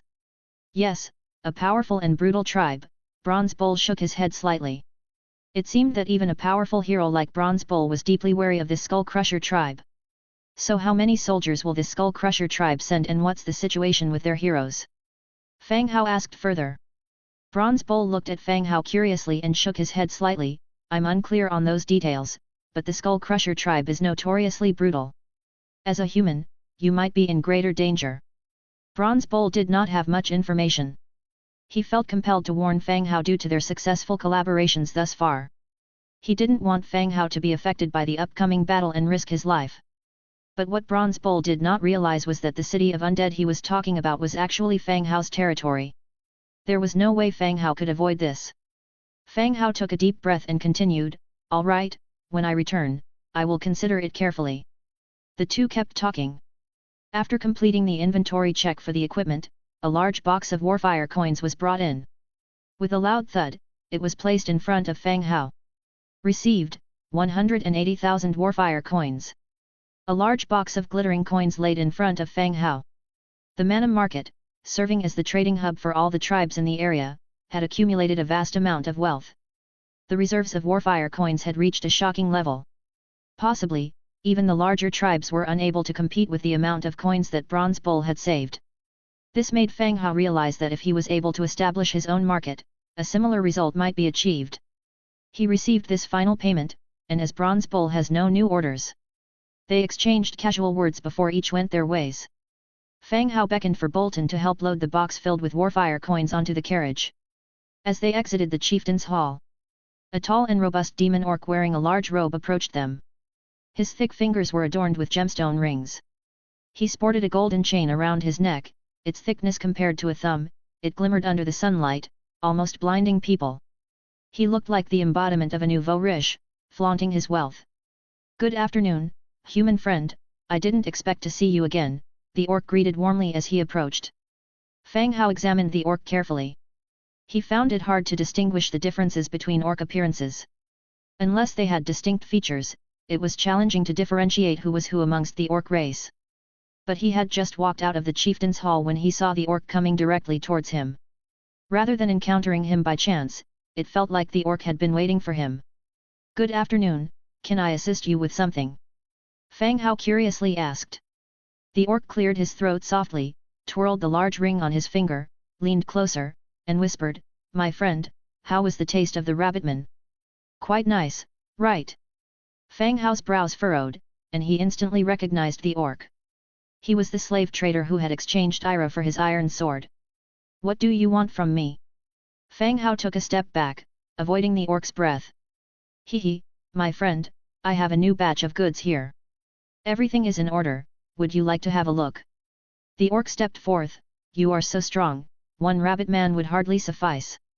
Compared to the orcs, Fang Hao was rather thin. His apparent suggestive smirk indicated what he was trying to say. Fang Hao pondered over it. His territory was indeed short of manpower. He quietly said, "Bolton, have a few people follow me. Let's go and take a look with him." "Yes, master," Bolton respectfully replied. He immediately selected 20 people to follow Fang Hao. The rest were left behind to guard the money box. Upon hearing Fang Hao's approval, the slave trader's face instantly lit up with joy. "My friend, please follow me." Saying this, he led the group towards the market. "My friend, perhaps you are not aware. In this area, our goods are highly praised. Many tribes trade with us all year round. If you need anything, we can also deliver the goods directly to your territory," the orc continuously blabbered as he led the way. He emphasized the abundance of his goods and even offered home delivery service. These slave traders were never small-scale forces of mere 3 to 5 people.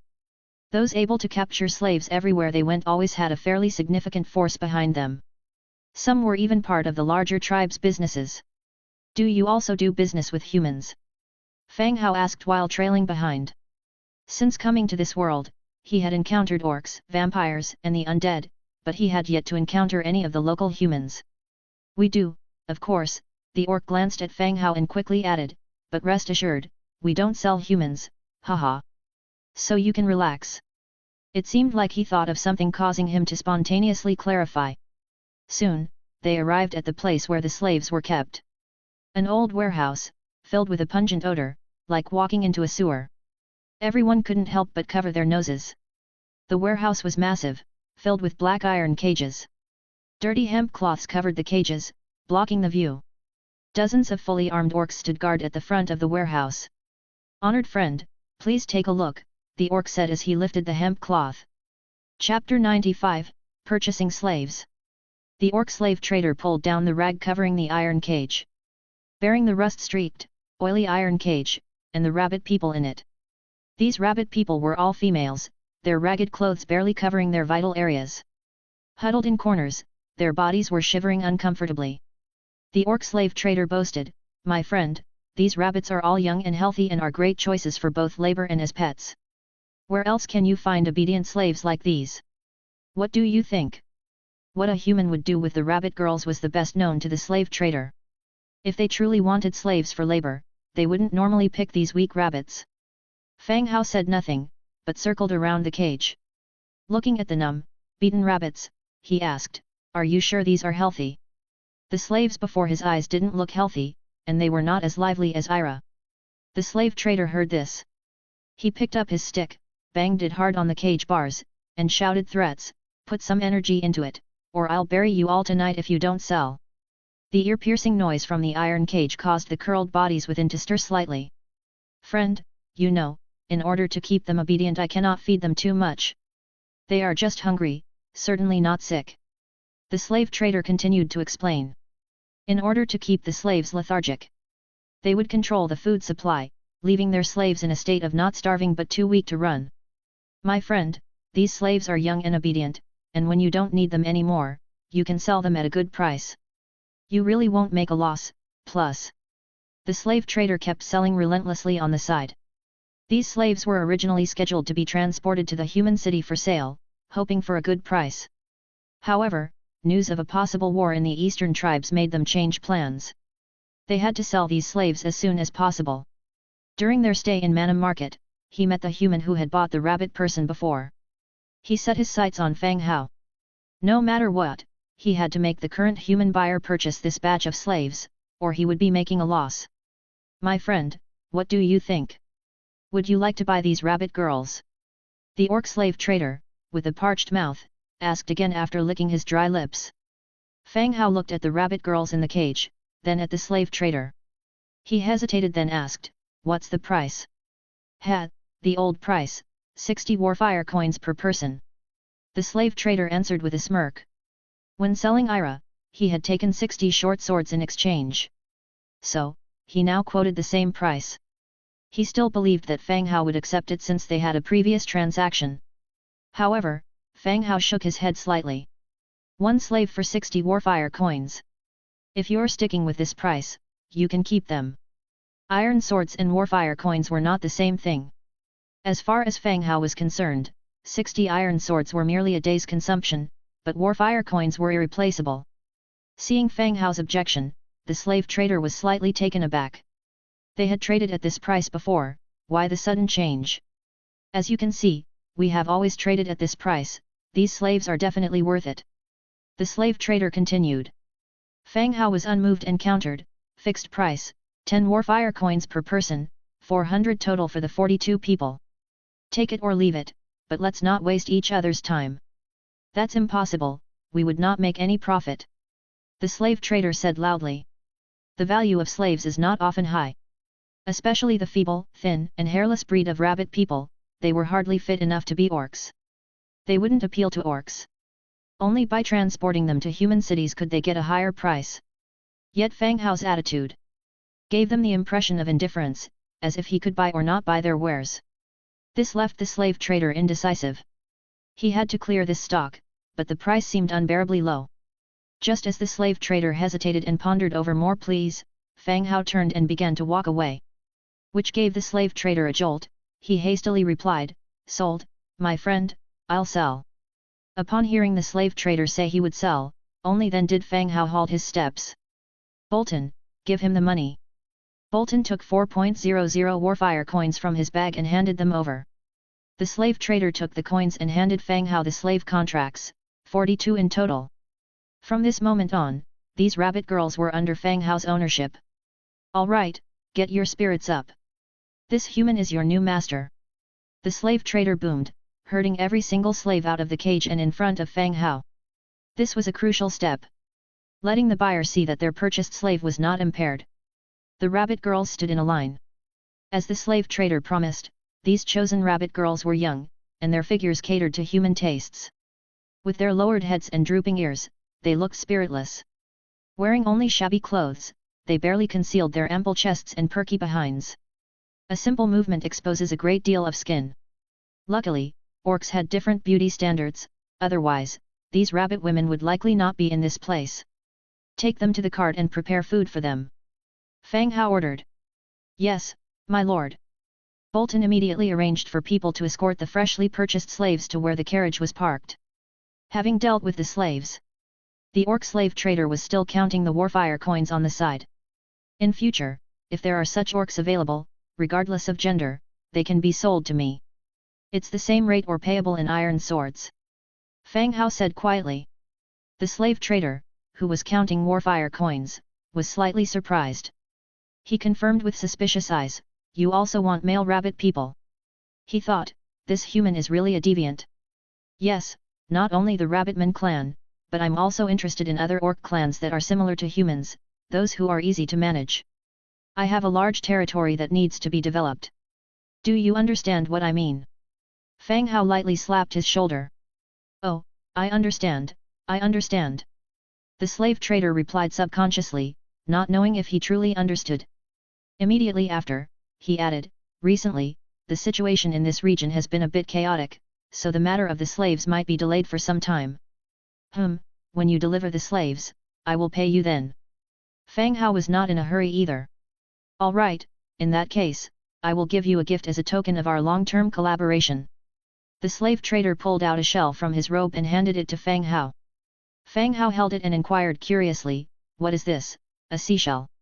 "My friend, this is a sound-transmitting shell, a simple and practical tool for sending messages," the orc slave trader explained. "Sound-transmitting shell, son."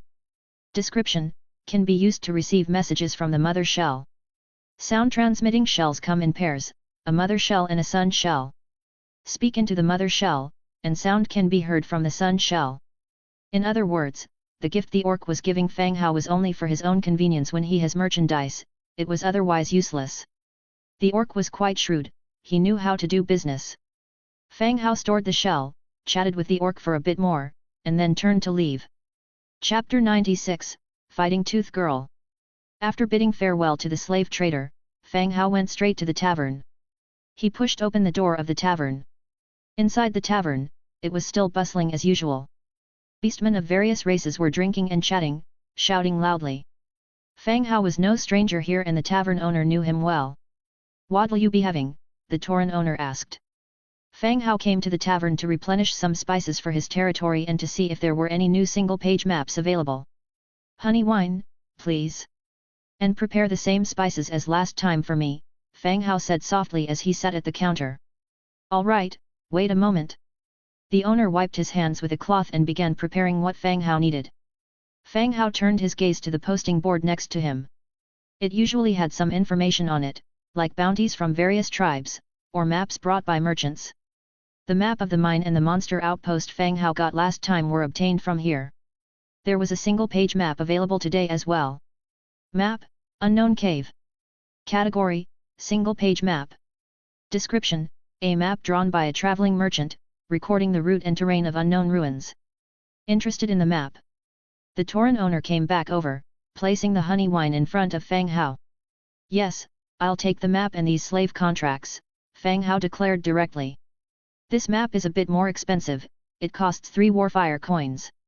Each slave contract costs 1 warfire coin, you can pay for it all when you check out, the owner said. Fang Hao nodded, sipping his honey wine as he chatted casually with the owner. Honey wine didn't quite suit the taste of adult beastmen. Considering the beastman's fondness for alcohol, honey wine was considered more of a sweet drink. While sipping his honey wine, Fang Hao suddenly remembered the blueprint for a troll's brewing barrel that he had acquired. He was still short of 2 quintessences of wine for the crafting materials. If it weren't for that, he could even open his own tavern. He cast a glance at the Tauren owner, curiously asking, "Do you have any quintessences of wine here?" "Quintessences of wine? What are you going to do with them?" the owner asked with some surprise. Seeing the owner's surprised expression, Fang Hao was certain that the tavern must have them. "I need them to make something." "Sell me 2, Fang Hao responded directly. "Ah, well, I do have 2 in the warehouse, but they're 50 warfire coins each." "Interested in buying?" the Tauren answered uncertainly. 50 each, not exactly cheap. Even though Fang Hao had done 2 deals with Bronze Bull, the owner wasn't sure if he would be willing to spend that much. After all, with 2 warfire coins, one could hire a small squad of beastmen. "Deal. You can include it with my spices," Fang Hao agreed readily. "All right." The owner didn't hesitate, readily agreeing and instructing the barkeeper to prepare the items. As Fang Hao was drinking his wine and waiting for the owner to prepare the goods, a card game at the neighboring table caught his attention. It was a game similar to poker, using dominoes and dice to ultimately determine the winner and the loser. The winner collected the wager, while the loser left cursing angrily. "Damn, this is some rotten luck." At that moment, a curse echoed from the card table. The cursing beast-eared girl hurled her dominoes onto the table in frustration. She was a short girl, but she stood out in the tavern. Her silver hair draped over her right shoulder while the hair on the other side was shaven extremely short, exposing her furry beast ears clearly. She wore a brown leather bustier on her upper body, her slender waist bare, revealing abs and a shadow of a V-line. Her tight skin-fitting leather pants highlighted her athletic legs perfectly. Her waist was thin, her back was slightly curved, and her body was lean and muscular. Full of wild, unrestrained nature. The girl flung her bone cards on the table with an angry expression and loudly cursed her luck that day. The rest of them just watched happily, picking up their winnings. In a moment of aimless rage, she turned her head and met Fang Hao's gaze, their eyes locking. Fang Hao tensed up inside and quickly looked away, pretending to be examining the antler chandelier hanging from the ceiling. Even so, his actions drew the attention of the white-haired girl. She kicked a stool out of the way and sat down right next to Fang Hao. "Human kid, what were you just looking at?" the girl casually asked, plopping down onto a seat next to him and questioning. "Just glancing around, why, is there a problem?" Fang Hao replied. Fang Hao grumbled to himself about his rotten luck. Not that he was scared of this white-haired girl, but he had the feeling of stirring up trouble just by trying to enjoy the spectacle. "Angia, he's a guest of the Teluk chieftain. Don't make trouble here," the Minotaur boss interjected. Turns out, the white-haired girl's name was Angia. Hearing the Minotaur's words, Angia took another look at him. She swiveled her big round eyes, broke into a grin, leaned over, and proposed, "I just lost all my money at cards, lend me 200 gold coins. If I win, I'll pay you back with interest. If not, I'll spend 3 days with you, and I mean in any way you want. How about it?" Fang Hao's eyes widened in surprise as he looked at the white-haired girl standing before him.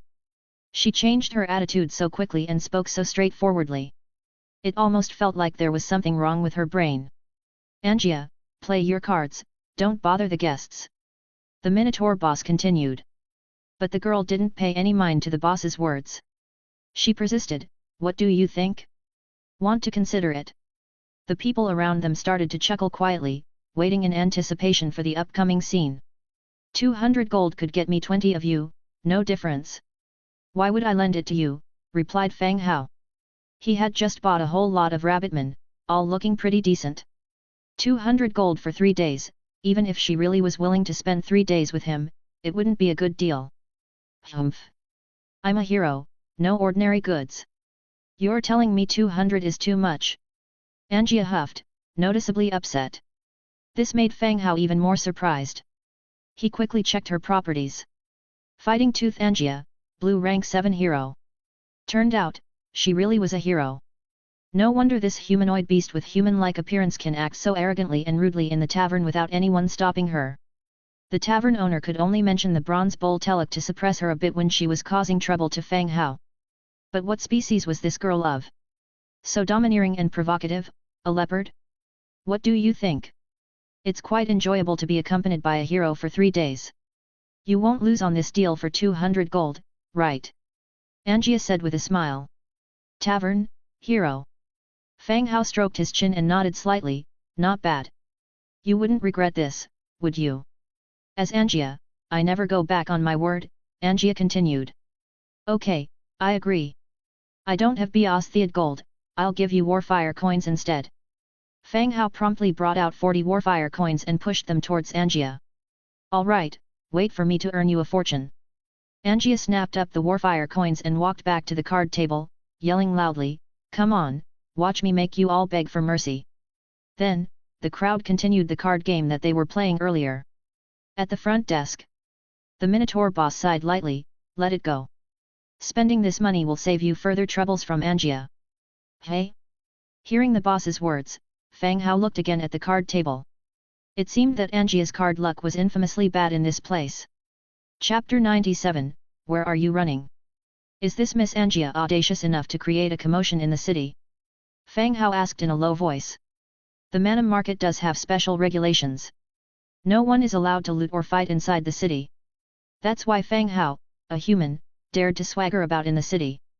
Though Miss Angia is a hero, she's merely blue color, somewhat weaker than Bronze Bull. Enough about her. It's good enough that she doesn't bother the chieftain. You two keep your distance. If she pesters you on your turf later on, that's unnecessary, the cow-headed boss warned gently, signaling him to look out for himself. Seeing the boss's expression made Fang Hao even more curious about Angia. Apparently, even Bronze Bull Talok seemed at a loss about how to deal with this beast girl. Very soon, the bartender who went to the warehouse to fetch the spices returned. Packed neatly were all the spices Fang Hao needed, as well the essence of wine. The boss quickly calculated the cost. 220 Warfire coins. All right. Without fussing, Fang Hao directly handed over 220 Warfire coins. He put everything into his backpack. The trade was completed. Angia's gambling game over there was also nearing its end. The once bold and resolute attempt to turn the tide was nowhere to be seen, as sweat was already forming on her brow. When she lost her last chip, her eyes began to dodge when she saw Fang Hao. It seems your luck isn't on your side, Fang Hao remarked. Yes, it's a bit off, Angia responded. As per our agreement, you need to come with me. Fang Hao stood up, ready to leave. Hearing Fang Hao's words, Angia became a little flustered. It wasn't that she was afraid of Fang Hao, it's just that this place was Talok's territory after all. The consultation she had agreed upon with Fang Hao in front of everyone might run into Talok's interference. If she really was forced to accompany this human for 3 days, wouldn't she have no chance to run? Angia's big eyes spun around anxiously. Wait, my luggage is in the guest room. Let me get it. With these words, she hurriedly headed upstairs. Leaving Fang Hao alone standing in the tavern's main hall, watching her disappearing backside. Fang Hao had just sat down. Bang! The sound of a heavy object falling came from outside the window. Then, a figure with her luggage dashed past the window on horseback, heading towards the city gate. Leaving behind a trail of dust. Fang Hao stood by the window, with his eyes wide open. Slim body, white hair, beast ears. Damn it, the girl's run away. There was a moment of silence in the tavern. Then, all the orcs in the bar burst out laughing. Ha ha ha. That's so Angia. Everyone seemed to have anticipated that Angia would not smoothly fulfill her promises, as expected. The bovine boss came out to intervene. I'll mention this incident to the chieftain, see if there could be any compensation for you. No problem, it's just a small amount of money, no need to bother Chieftain Talok. Fang Hao reassured him casually, eyeing the direction in which Angia had fled. After that, he walked directly out of the tavern, sauntering towards where his carriage was parked. Saying Bolton, he said, you lead, everyone leave the city. Yes, sir. Bolton answered, starting to organize the return journey. In contrast to the 120 pig-headed humans on the way there, 42 more young girls from the Rabbitman clan were returning. The Pigman clan served as escorts, the carriage hauled the Rabbit clan girls, and the return journey began. Fang Hao lay in his carriage, exorcised God's presence, and arrived on the skeleton giant bat camping down in a mountain recess. Controlling the giant bat to take off into the sky, he began searching for Angia, who had left the city. Soon, he found traces of Angia. Angia didn't take the main road but rushed directly into the woods. She tied her horse to the side, climbed up a tree, and observed the Manam market. If she hadn't climbed the tree, it would have been hard to spot her from the air. Let's see where you're going. Having confirmed Angia's location, Fang Hao began to command his skeleton army to intercept. Angia galloped out of Manam, plunging headfirst into the forest. She threw a disdainful smile back at the city, gradually receding behind her. This clueless human actually wanted her, a renowned thief, to accompany him for 3 days. When you come out, I'll rob all your money and leave you broke on the roadside, Angia gnashed her teeth. Unlike everyone else's fear of escape, Angia wasn't planning on running away. She was simply hiding in the forest, waiting for that human's caravan to leave the city, and then she would steal all his goods. She had heard rumors in the tavern. This human was incredibly rich, hauling warfire coins out by the boxful. Once she robbed him, wouldn't all that money be hers? The more she thought about it, the more excited Angia felt. Tying her horse to a tree, she climbed up to get a good view of the gates of Manam City, ready to wait as long as it took for that human to emerge. Time passed slowly. Chewing on a piece of grass and idly swinging her legs as she sat on a tree branch, Angia grew impatient. Did that human die in there? Why isn't he coming out? But as soon as the words left her lips, her face changed dramatically. She suddenly felt a faint vibration, followed by the sound of rustling bushes.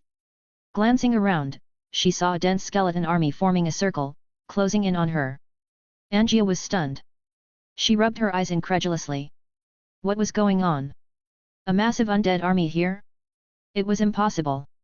But when she reopened her eyes, the undead army was still there, closing in on her rapidly. It looked like they intended to capture her alive. Bloody hell, I just lost a lot of money, I've got a lot of steam to blow off. Angia swore. She took out a pair of tiger's claw from her waist and slipped them onto her hands.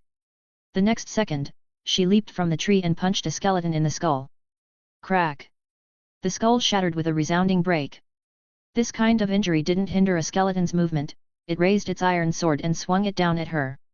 Angia slid her foot back, twisted her waist, and delivered a counter elbow strike. The skeleton's head was sent flying like a ball, and its body instantly fell apart, turning into a pile of white bones. Clang! Bang! Suddenly, countless skeletons swarmed toward her, and Angia fought back fiercely, punching and kicking in the sea of skeletons. But soon, she realized something was off. The more skeletons she killed, the more seemed to appear, as if they were never ending. Plus, as the battle wore on, she sustained injuries and her energy quickly waned. Suddenly, out of the corner of her eye, she saw a skeleton with blue flames flickering in its eye sockets, flipping her off. Wait, what? Boom! Distracted for a moment. An iron shield smashed into her forehead and she was briefly stunned. The skeleton army quickly overwhelmed her and pinned her to the ground, stacking up like children playing a game. Under the command of the blue fire skeleton, Angia was tightly bound in rope, several layers thick. Even so, Angia did not stop struggling and kept cursing, "Let me go, you trash. If you're courageous enough, unbind me and we'll fight fair and square." But the skeletons, dumb as posts, stood in place guarding their captive, unresponsive to her words. She didn't know how much time had passed. Angia grew tired from all the swearing and decided to take a break, needing to recover her strength. At the same time, she racked her brain for ways to escape. Apparently, these skeletons were like blockheads, undisturbed by her curses. She was clueless as to why they would capture her instead of killing her. Just as she was deep in thought, she heard the rumble of wagon wheels from behind. Then, a familiar voice echoed, "Miss Angia, I have to say, leaving without notice is a bit impolite, don't you think?" Chapter 98, Fighting Tooth Clan. Fang Hao walked around from behind, ending up in front of Angia. Seeing it was Fang Hao, Angia became instantly agitated, roaring, "So it's you, you despicable villain, manipulating these undead to fight me. If you are a man, we should have a fair fight." "What do you mean, despicable villain?" According to our agreement, you're mine for the next 3 days. I can do what I want with you, didn't you say that yourself?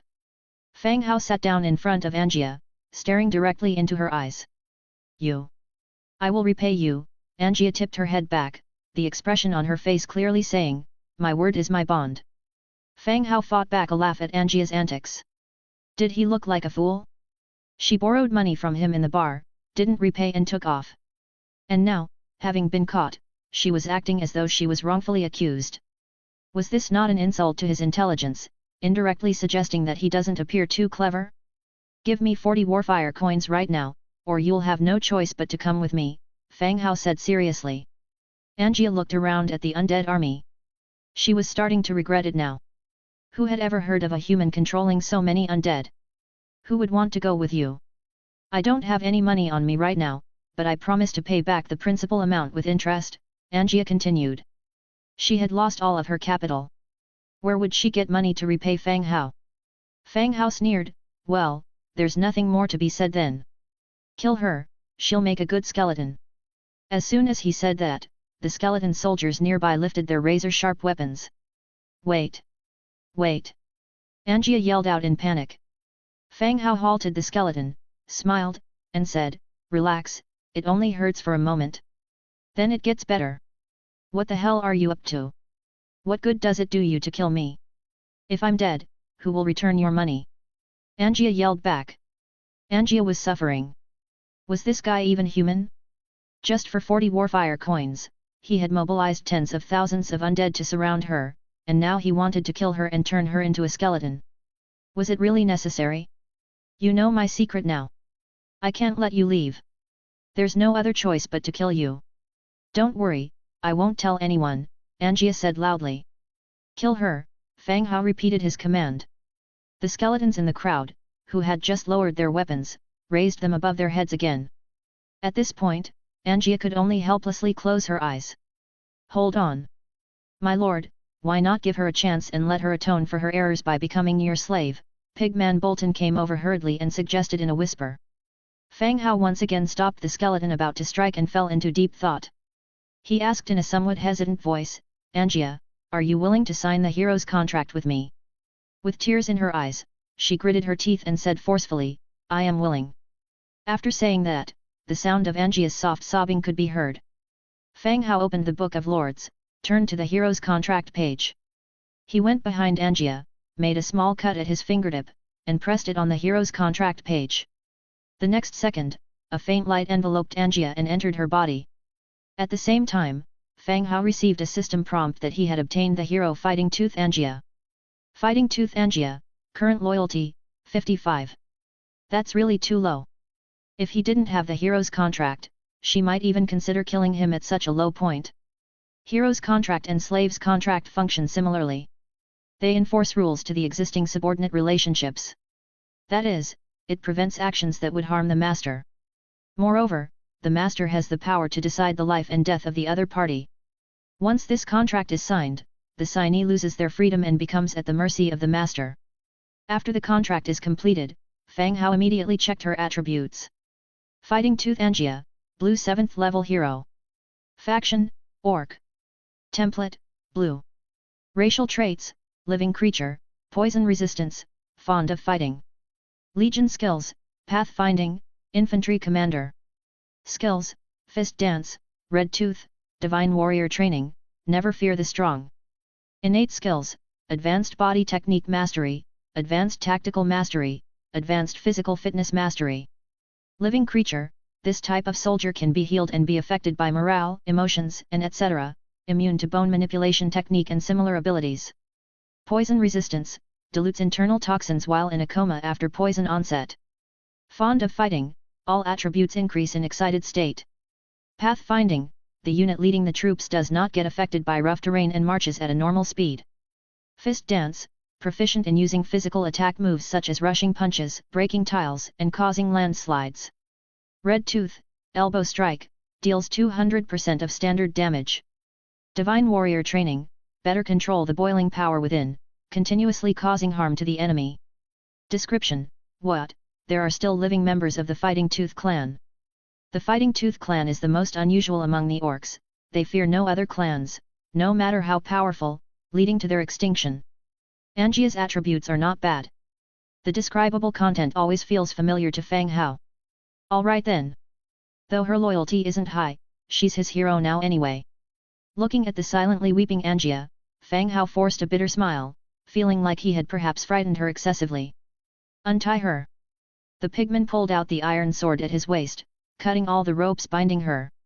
After all, in order to subdue this fighting tooth clan girl, she was bound layer upon layer of ropes.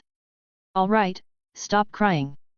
My territory is not bad, I guarantee you won't have to worry about food and drink there, Fang Hao persuaded from the side. Angia remained silent, wiping her tears with her sleeve. Bolton began commanding the skeletons to clean up the battlefield.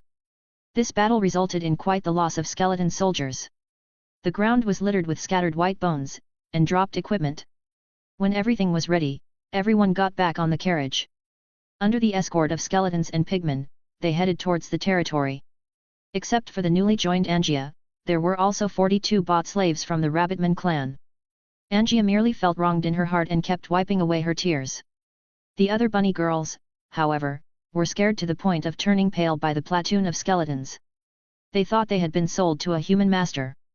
Now, they were imagining themselves being used as sacrificial offerings in some undead rituals, or even being killed in more cruel ways. Their bodies trembled uncontrollably. My name is Fang Hao. I have my own territory. You can live there in the future, Fang Hao said on the side. But all he got in response was silence. Only the sound of the wheels pressing against the road and the collision of soldiers' armor could be heard. In any case, Fang Hao shut his mouth as well. He lay in the carriage, casually flipping through the Book of Lords. They moved forward silently. When the fortress-like city came into view, the faces of both the rabbit women and Angia turned even more solemn. Was this a city? Or a kingdom of the undead? Layer upon layer of skeleton soldiers patrolling around the city, their numbers reaching a terrifying level. The convoy passed through patrolling soldiers and entered the city. Alright ladies, this is my territory. Welcome to join, Fang Hao introduced warmly. A second later, dozens of rabbit girls were scared into sobbing. Chapter 99, Level 5 Building. As the territory expanded and developed, the labor shortage became increasingly apparent. It wasn't that there weren't enough skeletons, but rather the finer tasks that ordinary skeletons could hardly handle. For instance, cleaning up, doing laundry and cooking. In the dictionary of ordinary skeletons, there simply wasn't the notion of handling things gently. Sanitation within the city alone was beyond the capability of a few people. Master, you're back. Ira, hearing the commotion, ran out of the Book of Lords wooden house. When she saw the rest of the Rabbitman clan in the carriage behind her, she looked on curiously. These are new citizens who have joined us. You show them around our territory. Fang Hao looked at the teary-eyed rabbit girls. Oh, okay.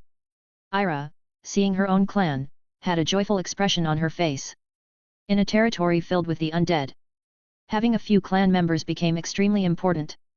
After speaking with Fang Hao, she went to the center of the rabbit people and started chattering away. They toured around the territory. The hero Angia glanced at Fang Hao and left with Ira. After all, being with a beastman was always more comfortable than being with Fang Hao. The rabbitmen were familiarized with the surroundings by Ira. Fang Hao, on the other hand, started preparing housing for them. With so many people, he couldn't let them all sleep outside. He chose a suitable residential area and built 20 level 4 houses immediately. A level 4 house could accommodate 4 people at the same time. Since they're all females and there weren't any married couples living in families, 20 houses were enough for them. If needed, he could add more in the future. After building the houses, Fang Hao made beds, beastskin blankets, and some daily necessities. Fang Hao wasn't a slave master and he wasn't heartless either. Basic needs of life were still required. Once everything was done, Fang Hao continued to check other buildings. After these last few days, the production factory had accumulated quite an amount of construction materials. He could upgrade existing buildings. Firstly and most importantly, the core of all the buildings. The Book of Lords wooden house.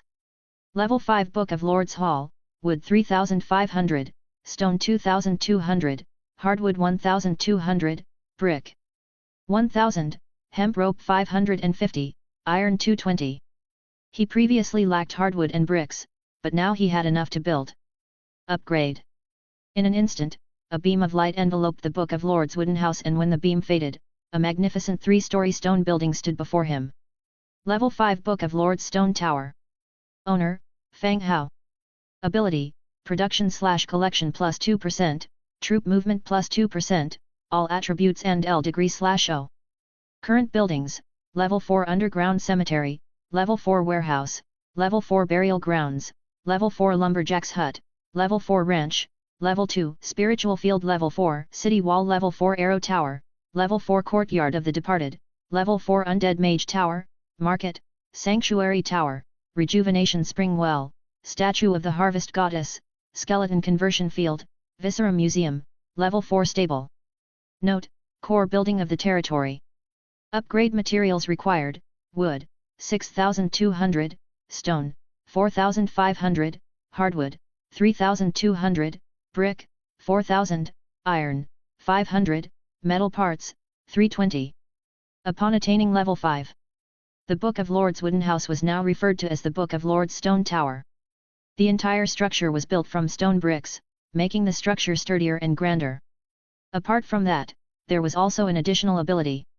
There was a significant boost to production rates and the attributes of troops. This should symbolize the transition of the territory into the second phase. After upgrading the Book of Lords Hall, Feng Hao continued his upgrades on the other buildings, especially after hearing about the Skull Crusher tribe from Bronze Bull.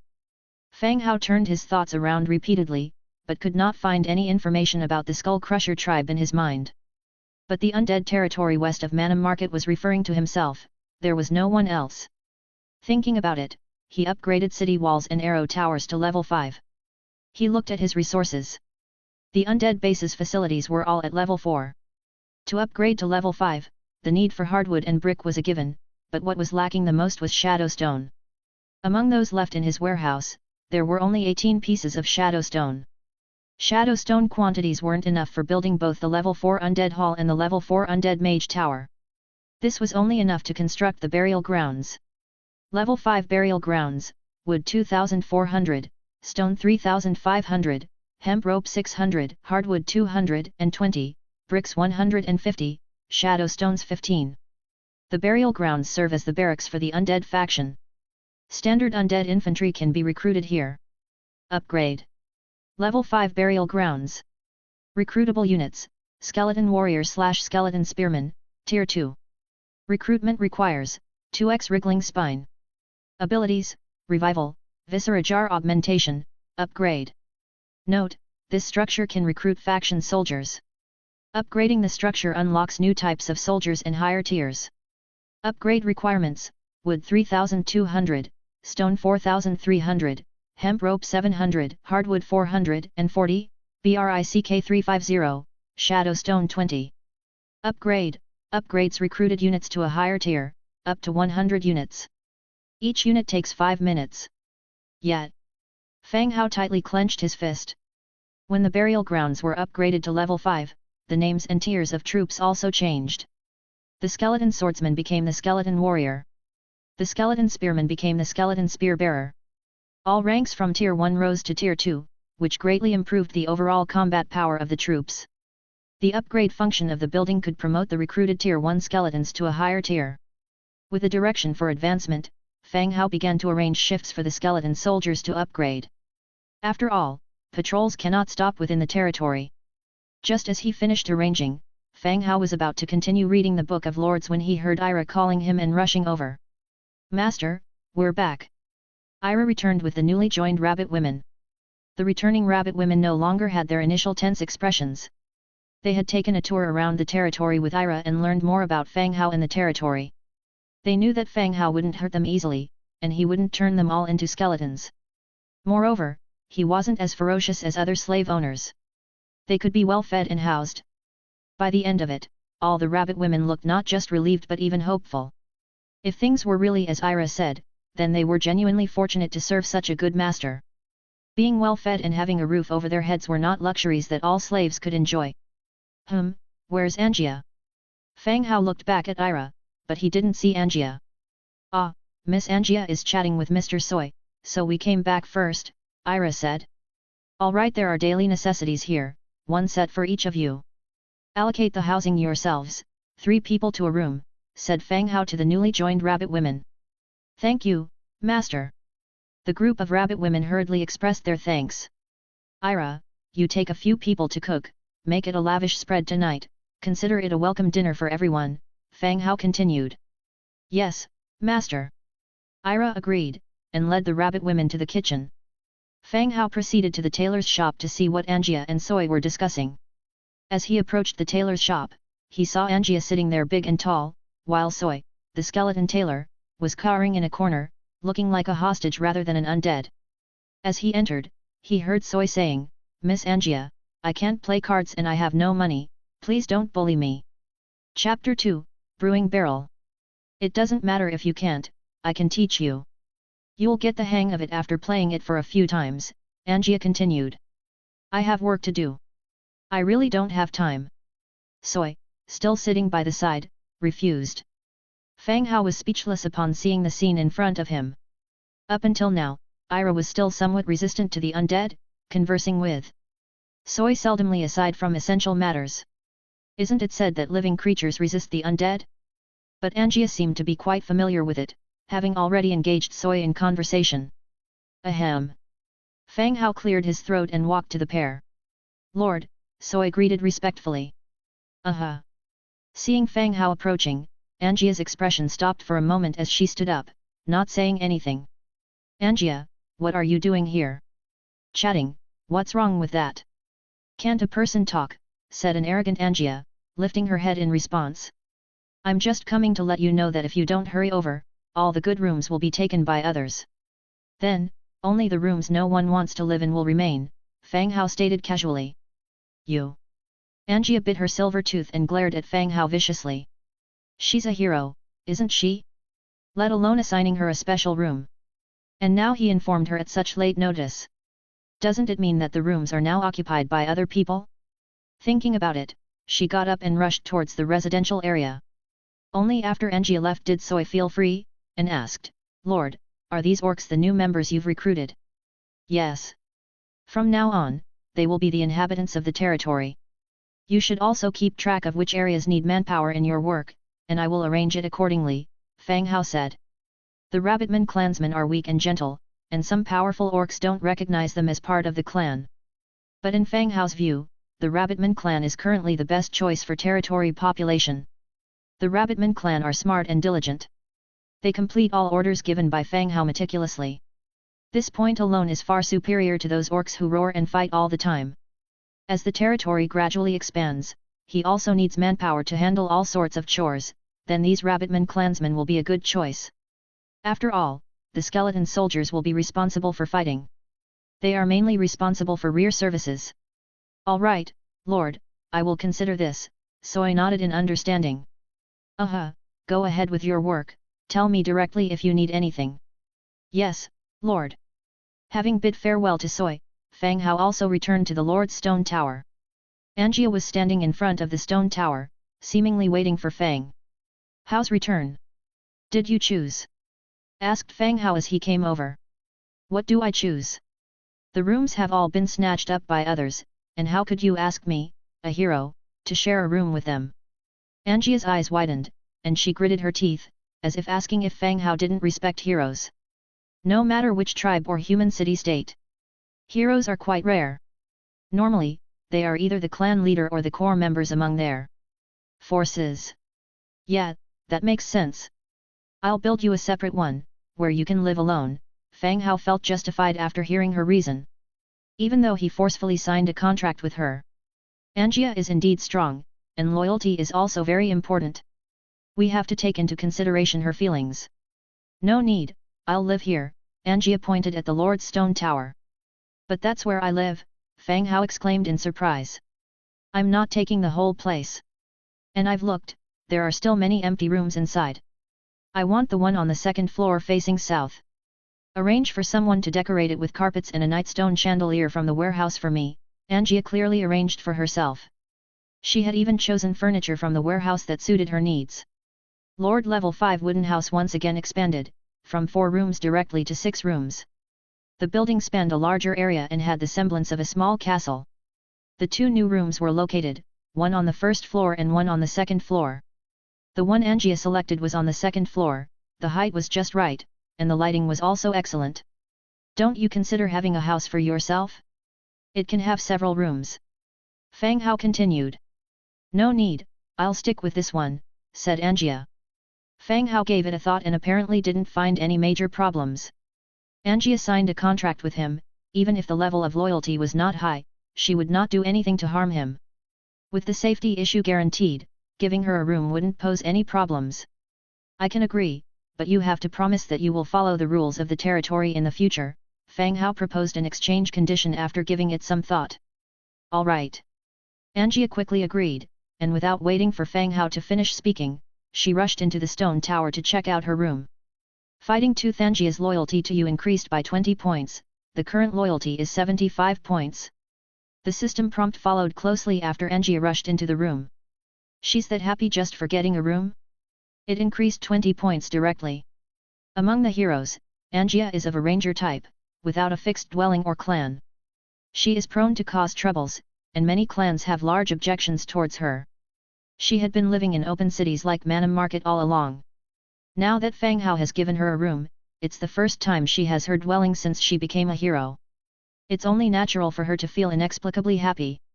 Before Fang Hao could go in, Angia came out again, walked over naturally.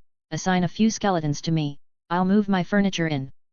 Fang Hao called for a few skeletons, helping Angia and the other rabbitmen to move the furniture into the room. With Angia enthusiastically directing the skeletons and decorating her room, Fang Hao got to take time out to continue making the Book of Lords and unlock blueprints. Giant's Brewing Barrel, wood 120, hardwood planks 50, metal parts 22, iron 5, iron plates 12, essence of wine 2. Description: a giant barrel made by an alcohol-loving giant, which can produce pure wine by adding ingredients and clear water to the barrel. Fang Hao has been wanting to do this blueprint for quite some time. He's gotten quite tired of the taste of plain water. It's not a bad decision to make some fruit wine or mead with flavor. He got 2 essences of wine from the tavern during his visit to the Manam Market, which happened to meet all the conditions for making a brewing barrel. Choose to make it directly. Iox amplification triggered. Obtained Giant's Brewing Barrel 101. In an instant, 101 huge beer barrels appeared in front of Fang Hao. The 2-meter-tall, wooden barrel body blocked the line of sight. There are 2 openings on the side of the barrel body that can be used to pour in clear water and ingredients. And there's a metal tap at the bottom of the barrel. These 101 large kegs made Fang Hao somewhat troubled. One is enough for everyone in the territory to use, and there's really no use for the other 100. A few of you, carry one into the empty room on the first floor of the stone tower. Send the rest to the warehouse, said Fang Hao, intercepting 4 skeleton soldiers who were helping to move the furniture. The 4 skeletons immediately dumped the furniture at hand on the ground, carried the keg into the stone tower, and placed it in the empty room on the first floor. After placing it at a fixed location, they poured in clean water and fruits. Fruit wine brewing, 29 minutes, 59 seconds.